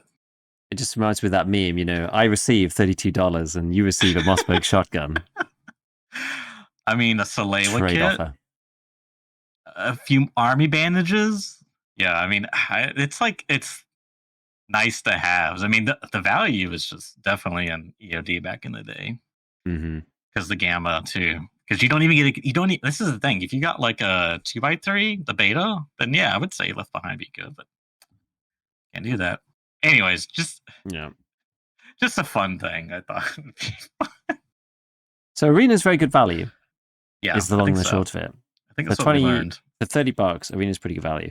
And also, I guess one thing that's kind of nice about it in some ways, like it's nice because like it isn't nice. It's nice because even so, say you did want to upgrade eventually to the Unheard Edition, which like God forbid, but like imagine you did actually want to do it one day because you spent as I say, thousands of hours in the game. You think, look, whatever, I'm just going to pay for it. It's fine.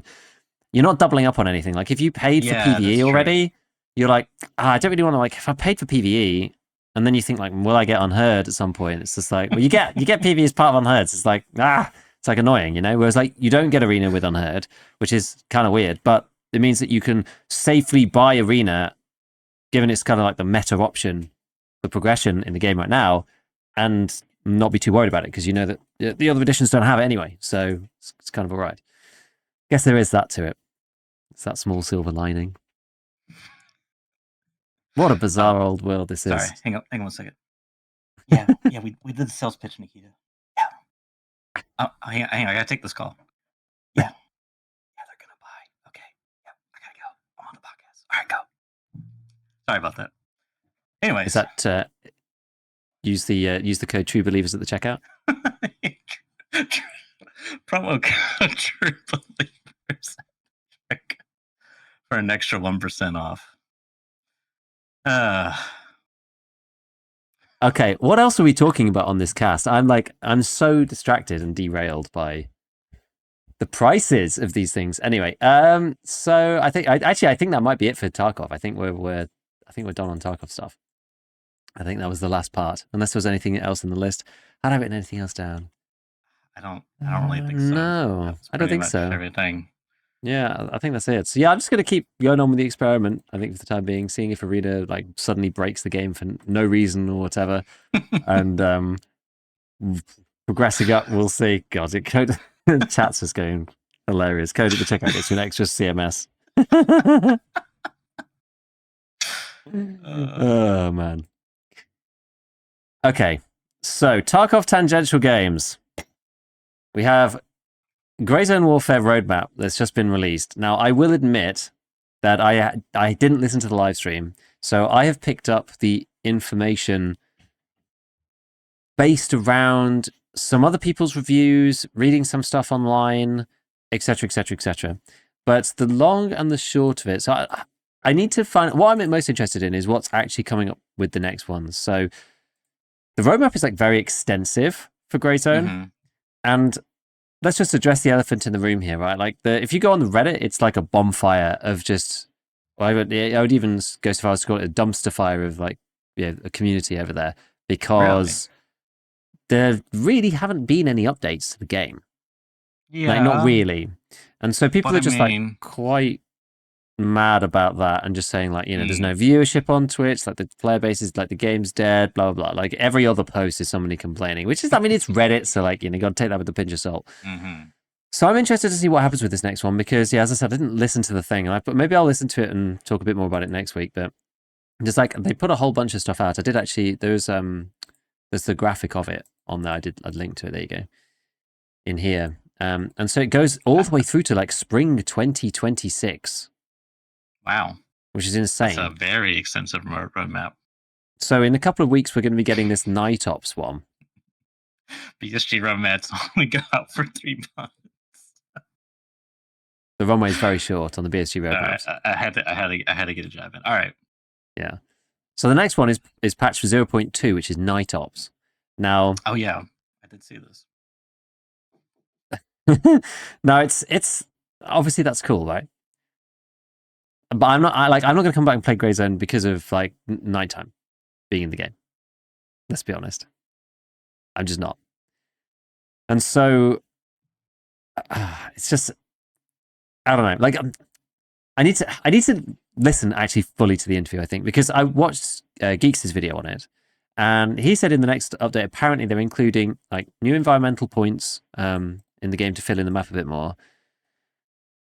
There's some stuff that, they should have changed this way, way, way, way long ago. I mean, I don't know why they're waiting for the major patch for this, but like toggle ADS and toggle lean, which is like not in the game yet now. This is coming with like the next big patch, 0.2. I think it's just because they've been doing like purely technical fixes up until now. They haven't done any actual like any content or any actual like gameplay changes really of any kind. It's like all technical fixes, which I kind of get it. I get it. Diagonal sprinting and leaning while prone. They're adding cases for the inventory, and then apparently they're also. And I want more. This is the thing I want more information on. Apparently they're adding high value loot to the world. Now I haven't. That doesn't say that on the roadmap, like really anywhere, or any of the synopses that I've seen, except for what Geek said in his video. So I need to like listen back. I actually need to listen to it myself to get full understanding of that. because that's kind of where gameplay loop begins. There's no loot in GrayZone Warfare, right? And it's like one of the biggest problems with the game. So yeah, there's Night Ops, which is coming, and then spring 2025. Like each update on the roadmap is like 6 months after the last one. So Dark Revelations, which is some stuff about the story, I think. Shadow Strike, and it's like, yeah, some of the background, whatever. Shadow Strike, which is like adding stealth mechanics. Elite Operator, which is where they're adding like capturable fobs, supposedly. Rising Tensions, I can't remember exactly what that one was. And then Battle Forge, I think, is them adding like crafting and stuff in like the actual sort of hideout. So some point between like autumn 2025 to like spring 2026 is probably where the game gets like most interesting. The last one is update 1.0 Ground Zero, which is the whole point of the game, which isn't going to be released. Like, we're not going to see this for like 3 years, two years maybe.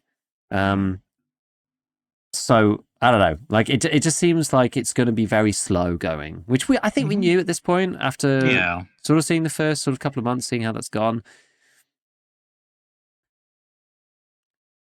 Like that's fine. That's fine. I am a little bit disappointed that it's so slow, but it is what it is, And I don't think they're a massive team for sure. And they said they had to release it super early to get the funding to do the rest of it in early access. So okay, like that's fine. And I think like the player numbers, whatever, like that can easily come back if they make the game like a banger update or whatever. Like it doesn't really matter. You just look at many games like DayZ and other games like this, right? And even something like PUBG, which like fell from favor and then has come back, or even games with like people quite liked GrayZone when it first came out, and then it just turned out to be a little bit shallow because there was nothing in the game. But the game itself has like a fine core, whereas there's other games that have like had sort of other issues or real issues, things like No Man's Sky or like Cyberpunk, whatever. Like some of those is about performance issues for like Cyberpunk in particular, and GrayZone definitely has its own fair share of those, which is hopefully going to be improved as time goes on. So I don't know. It's just one of those things where we'll just have to see, and I am interested to see with the next patch, like what the update brings in terms of like rare loot and whatever. Because like I don't really like the headline of it, Night Ops. Like I'm not really that fussed about. I don't really mind. Like I don't mind playing in the day all the time. It doesn't add that much to me to have the day-night cycle. Really, like we just need more game loop, but that's coming later. Like fob capturing and stuff is what I want, and so that's like a year. That's in like a year's time. So I actually read it in the wrong order. Whoops. I read it in the wrong order. It's like Dark Revelations, then Elite Operator, then Battle Forge, Shadow Strike, Rising Tensions, and Ground Zero. Okay, so yeah, between Elite Operator, which is the FOBs one, and the Battle Forge one, that's like the most interesting time. Yeah, sort of around the end of 2025. So like another year from now. So we'll just see. We'll just let them cook and see what's going on. Apparently, given the success of how well the game did originally, they have enough funding to go to the end of the roadmap. So they said, and expand the team. So maybe they'll speed stuff up. I don't really know. But I think like the base game was what, like $30 or something? $25, $30? It wasn't even that much. I remember. Yeah, I'm not sure. And they sold 1 million units. So like even not including any of the people who bought the higher editions, because there was an edition all the way up to $35. There was editions all the way up to $100 or whatever, like the EOD version of the game and stuff. Even without including that, right? They've like made like tens of millions selling this game early. So they'll be able to fund themselves for like multiple years throughout the process. So yeah, that's good, obviously. I don't know. Well, we'll have to see. Honestly, we'll have to see. It's good to see a roadmap finally coming through, but I still feel like it's a little light on details in terms of the summary. So that's why I need to properly go and like sit down and read about it. But I thought we'd talk about it now just quickly because like I'm still interested in the game broadly. Like I still have sort of high hopes for it, but yeah, it's just going to be a real slow burn. Yeah, I mean, it definitely, felt pretty alpha-y to me. I mean, there was a lot of like issues of like the bots, namely, and like some of the like the big one that was like turned me off, which I'm glad they mentioned, is the diagonal sprinting, or at least Geeks mentioned it like, via his coverage. But anyways, and I don't know. For me, it really like I'm not really sure if it's a game for me. Like, does that have potential? Sure. Proof of concept? Maybe. Like, I'm kind of with you in that the game loop's got to be a little more there. But it there was a lot of stuff that they talked about that they want to do. So it's just like, this is just kind of how things are with the gaming industry space. It's I don't know.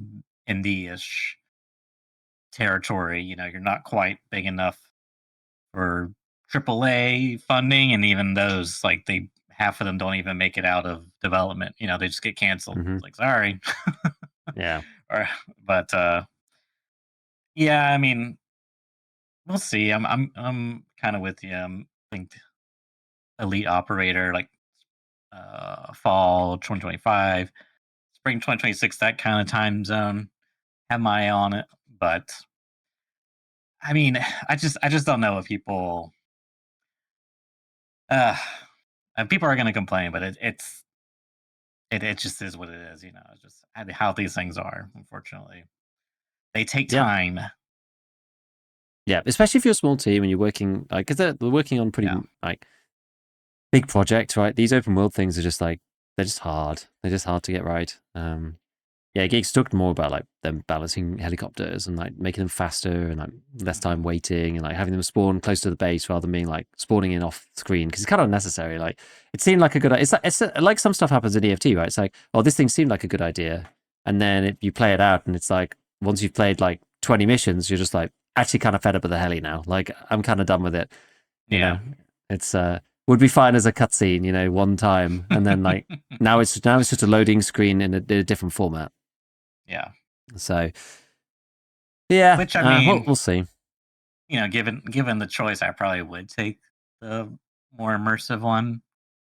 But what if there's a third option, let's just skip the loading screen altogether. Mm. If that's even possible. So I don't know. It's it's fine for me. It's just like let's let them cook, and see what comes of it. Because I'm not even sure if it's something I like or won't like. You know. Yeah, well, this is almost a weird thing about it. It's like, is it even a proof of concept? It's like a, That's it's how like I a, feel. it's like a technical alpha, but like Yeah. Yeah. there's not really a game loop there, really. So it's like we don't even know what the There's game loop something. is supposed to look like. Yeah, there's something. There's like Tarkov-like quests that are very like Hmm. we've done this before. This is not Yeah. groundbreaking within extraction shooter genre. It's like the Right. same old. It's like that's not enough. It needs to have an actual like game loop of Hmm. Hmm. like it's got the potential to have like 3 factional like overland like capture style mechanics, which is that honestly I think is what they should lean into more than anything else. But Yeah. we'll see how that pans out with the sort of non-permanent, semi-permanent server stuff. Hmm. It's like it's a bit strange. Like it would be kind of cool, like each time if you load in and like the server's in like a different state. Like each time you load in, it's like your faction's either like winning loads or like losing a bunch. And then you got these, they've already said that they were adding these dynamic quests when your fob's under attack to like defend the fob. You have a quest that appears. Have these dynamic things. Like that kind of thing would be pretty neat. So, I don't know. I would quite like that. I would quite like that. Yeah. What was I gonna say? Can't remember. I had two different competing thoughts. uh. Well. I guess just wrapping up. Unless you got anything else to say for Gray Zone. Nothing on GrayZone. So I've been playing a crap ton of DeadLock, which is Valve's newest game. Not Half-Life 3, but it is. I played it a few. I think we talked about not last week, but the previous week, like 2 weeks ago. And you and I both kind of had because I saw you played a little bit of it, like a game or two, Yeah. and I played a handful of games, but I wasn't too sure about it because it's like third person. For the uninitiated, it's a hero shooter, third person, but the big twist is um, it's MOBA. You know, which it's like basically Dota slapped onto it, and I really wasn't too sure about it because I was like, like who is this really for? And then it's like, is it going to be popular with shooters? Is it going to be popular with MOBA players? Is it just going to be like I don't like either of these elements put together? But since I've been playing it, the thing about it is it really tickles parts of my brain that Just like it's like how Tarkov was back when I first started playing Tarkov. Like there's so much to learn, and like MOBA has that very like disciplinary aspect to it compared to like a lot of other games. It feels like you can like make mistakes and get away with it. Like I don't know. It's like Dota or MOBAs in general are like the war of very tiny victories, you know? Like, Hmm. oh, I denied a creep there, I denied a creep here, I farmed faster here, I was more efficient here. Suddenly we have a net worth advantage of 25K. It's like now we win the game, you know? It's just like things like that, but it's like all these little things add up. But then this is the thing about it that's really appealing to me is then you put in the like hero shooter mechanics into it. And it's like you got all this like skill and aiming expression. Because with Dota, I had a hard time getting used to like the isometric type of Hmm. interactivity and you know clicking and auto. Like I remember when I first played, I would like auto attack, but I would like spam the mouse button to auto attack when which you wouldn't need it to. And I think in some instances it would like cancel your auto attack, like animation cancel, depending on what setup you had. But it took me a while to get like somewhat moderately accustomed to like Dota mechanics and stuff. I guess that's the thing. Um, If you're not like a strategy game player, like that's the thing, because it's like came very naturally to move the character for me, because it's like it's an RTS framework, so it's like it's yeah, kind of the bread and butter, right? yeah. Which yeah, for I mean, it. You're exactly right. It is very RTS, but it's like hyper focused on controlling small number of units, typically one. Mm. you know, unless you're playing Broodling. Oh my god, the micros people do. Um, but yeah. Anyways, I've just like been really hooked on it because it's like tickling two parts of my brain. That one part, which is like the MOBA elements, where you know it's not about running your head into the enemy and shooting gun. It's a economical game. It's a strategic game. It's a small advantages. It's just like very whoever makes the least amount of mistakes wins type of stuff. And Mm. then you got that other side of it, which is like the shooter skill expression. Like they not too long ago they added a wall jumping mechanic. So there's for the uninitiated, there's a couple different movement things. There's sliding, which you need a certain amount of momentum, and you can, slopes would obviously automatically let you slide. Very like Apexy, if you've ever played Apex before. However, when you're sliding, you have infinite ammo, which is kind of neat. It's like one other thing you use inside your toolkit of first person or shooter mechanics. Then you got your stamina system, which most heroes start with three, and they recharge slowly after time. And you can do a dash, you can do a double jump, and those each can cost one. And then you can do uh or a roll into a jump, which costs two stamina bars, but it's like the fastest way to move from one point to another. And what was I going to say?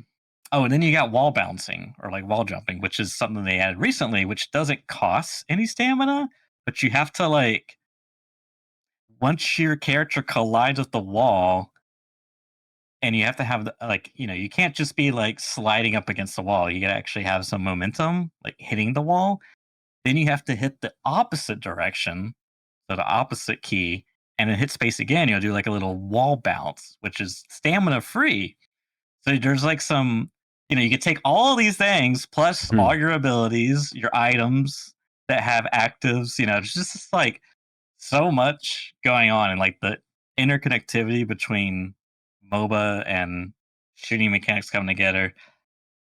It just tickles both of those sides of my brain, and I, and then you got like the item shop and like trying to do build stuff, and it's just it's become no problem. I'm addicted. I just like I've consumed so much you know uh content around it because it's just like I need more knowledge, more what can I do? Just yeah. But Definitely one of those things where overall, like, yeah, if you're like consuming content about it, you definitely do better. yeah, yeah. I mean, that's how I was with Dota. Like, man, I used to constantly be watching Dota games and stuff. But anyways, it's just I can't really.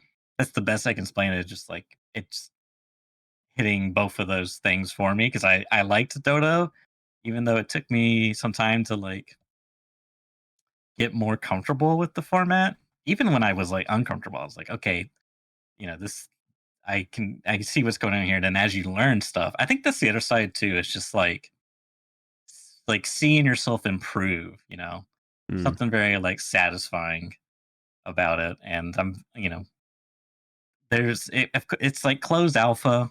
I don't even know what the state is officially, but because there's like 100,000 concurrent players on Steam, and it's like invite only, and it's like through Steam. Like if you know someone who has it, they can just invite people on their friends list. Like, I don't know. It's kind of weird, but anyways, it's like they just had a patch recently. They changed some stuff and um, UI related stuff and this and that and the other, and it is kind of all very thickly. Like there was a crash happening Hmm.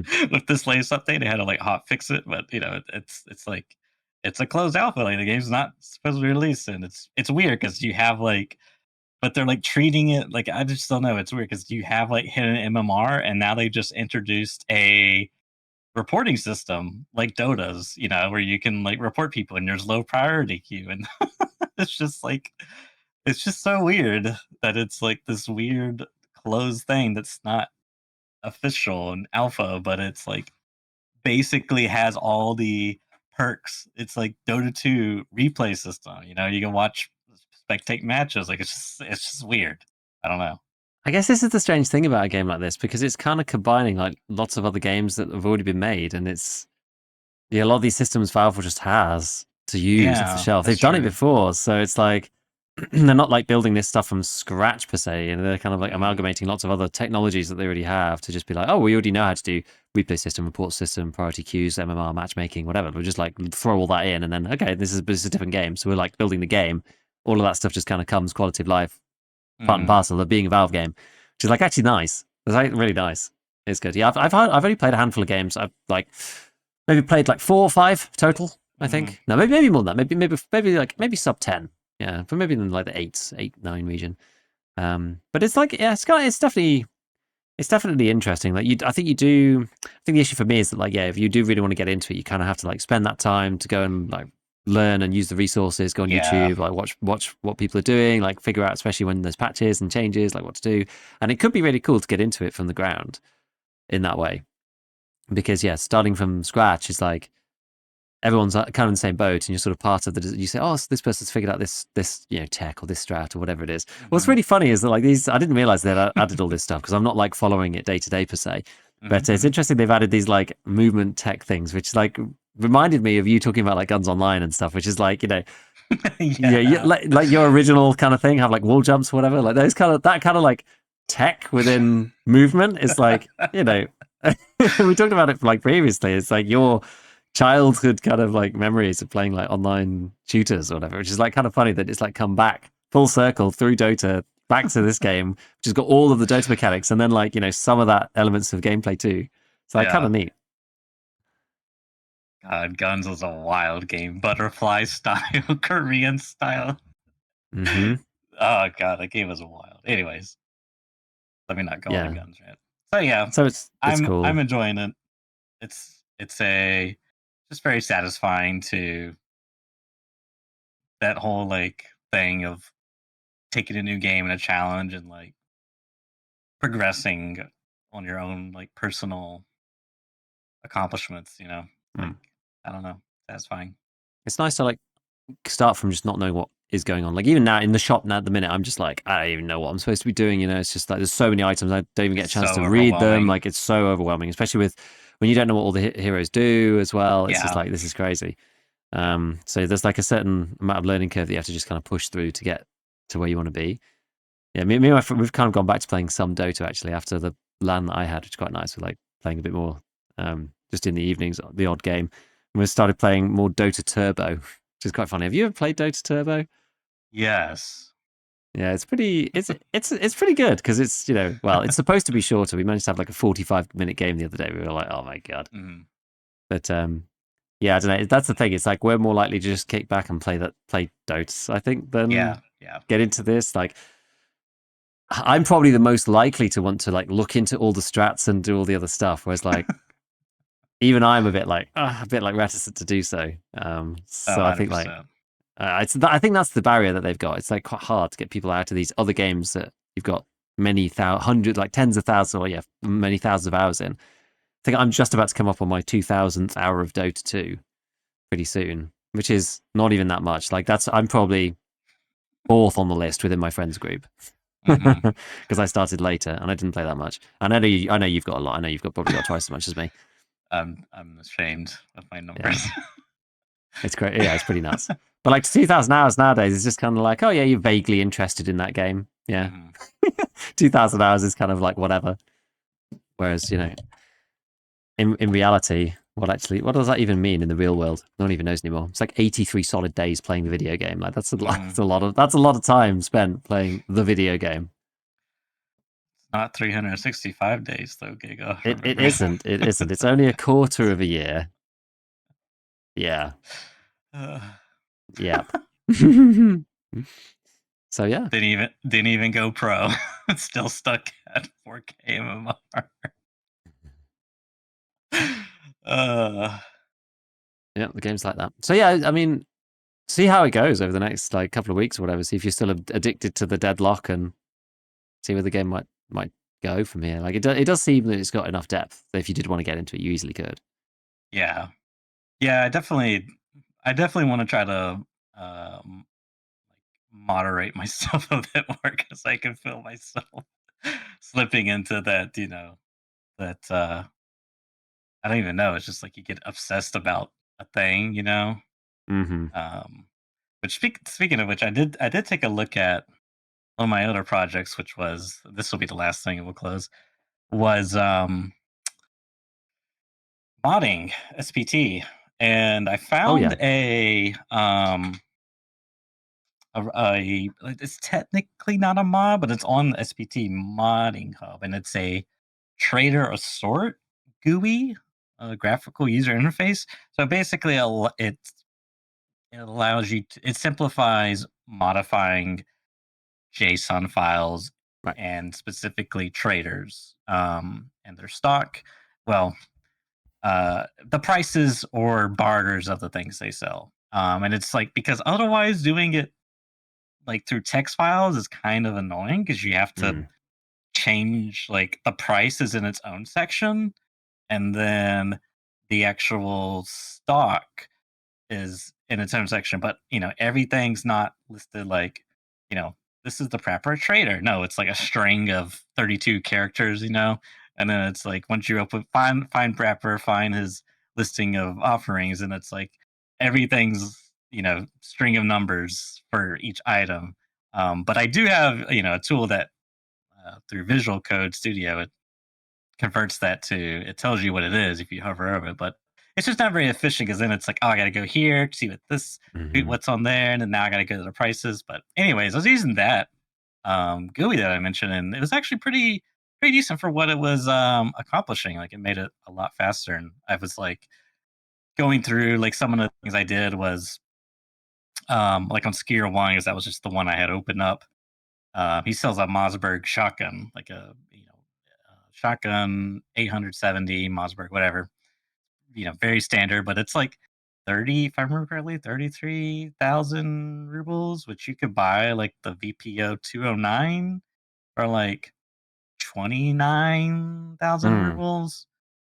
Which I just feel like you probably like, given the like most of the time I'm gonna choose that, and it's a pump shotgun too, so it's like, you know what I mean? So I went and Mm-hmm. lowered the price by like 35%, which put it at like, I don't know, 220 or 22K or something like this. I can't remember. Do you put it in just Um, like as a price? It's yeah, like a you set just number. yeah. I mean yeah. Yep, it's a set number. Okay.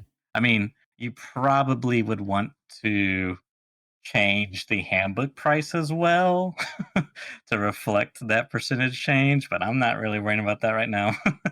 I'm just kind of messing about and see what um, you know can do pretty relatively quickly, and a couple other things like that, like the PM pistols, handguards. They give you like 5 extra ergo versus the stock standard PM handguard that comes with the gun. So I like reduced those by 35%. And then some of the ones that weren't like, too crazy, um, ridiculously, egregiously priced. Like I don't remember if I did anything, but that's my general idea. It's just like increase prices here, do it by a percentage. Ones that are more, I would never pick, drop them by 35. Ones that I always pick, maybe increase the price by X amount. Haven't really decided, but just do something to kind of make things a little bit more interesting. But I figured I'd start with the base game first, like just Yeah. effectively vanilla, and then kind of experiment from there and just see. Keep things simple too, but it's a very work in progress thing because realistically can't really publish this mod because it's replacing files. I have to actually learn how to write and various programming languages. It seems, but surely we'll get there. I'm sure you're learning stuff along the way, so there you go. Yeah, Either yeah. which way. Could put that on my resume. Change JSON files. I code in JSON language. They're like, wow, he's a coder. Yeah. Change the value of a Mossberg shotgun for you. Yeah. Totally. Uh, all right. I guess we will Cool. wrap it up here. Look forward to next week. Hopefully have some more news, some more teasers after BSG does some other events they got going on. We shall see. And as always, thank you for tuning in, everyone. And we'll see you all next week. Catch you next time.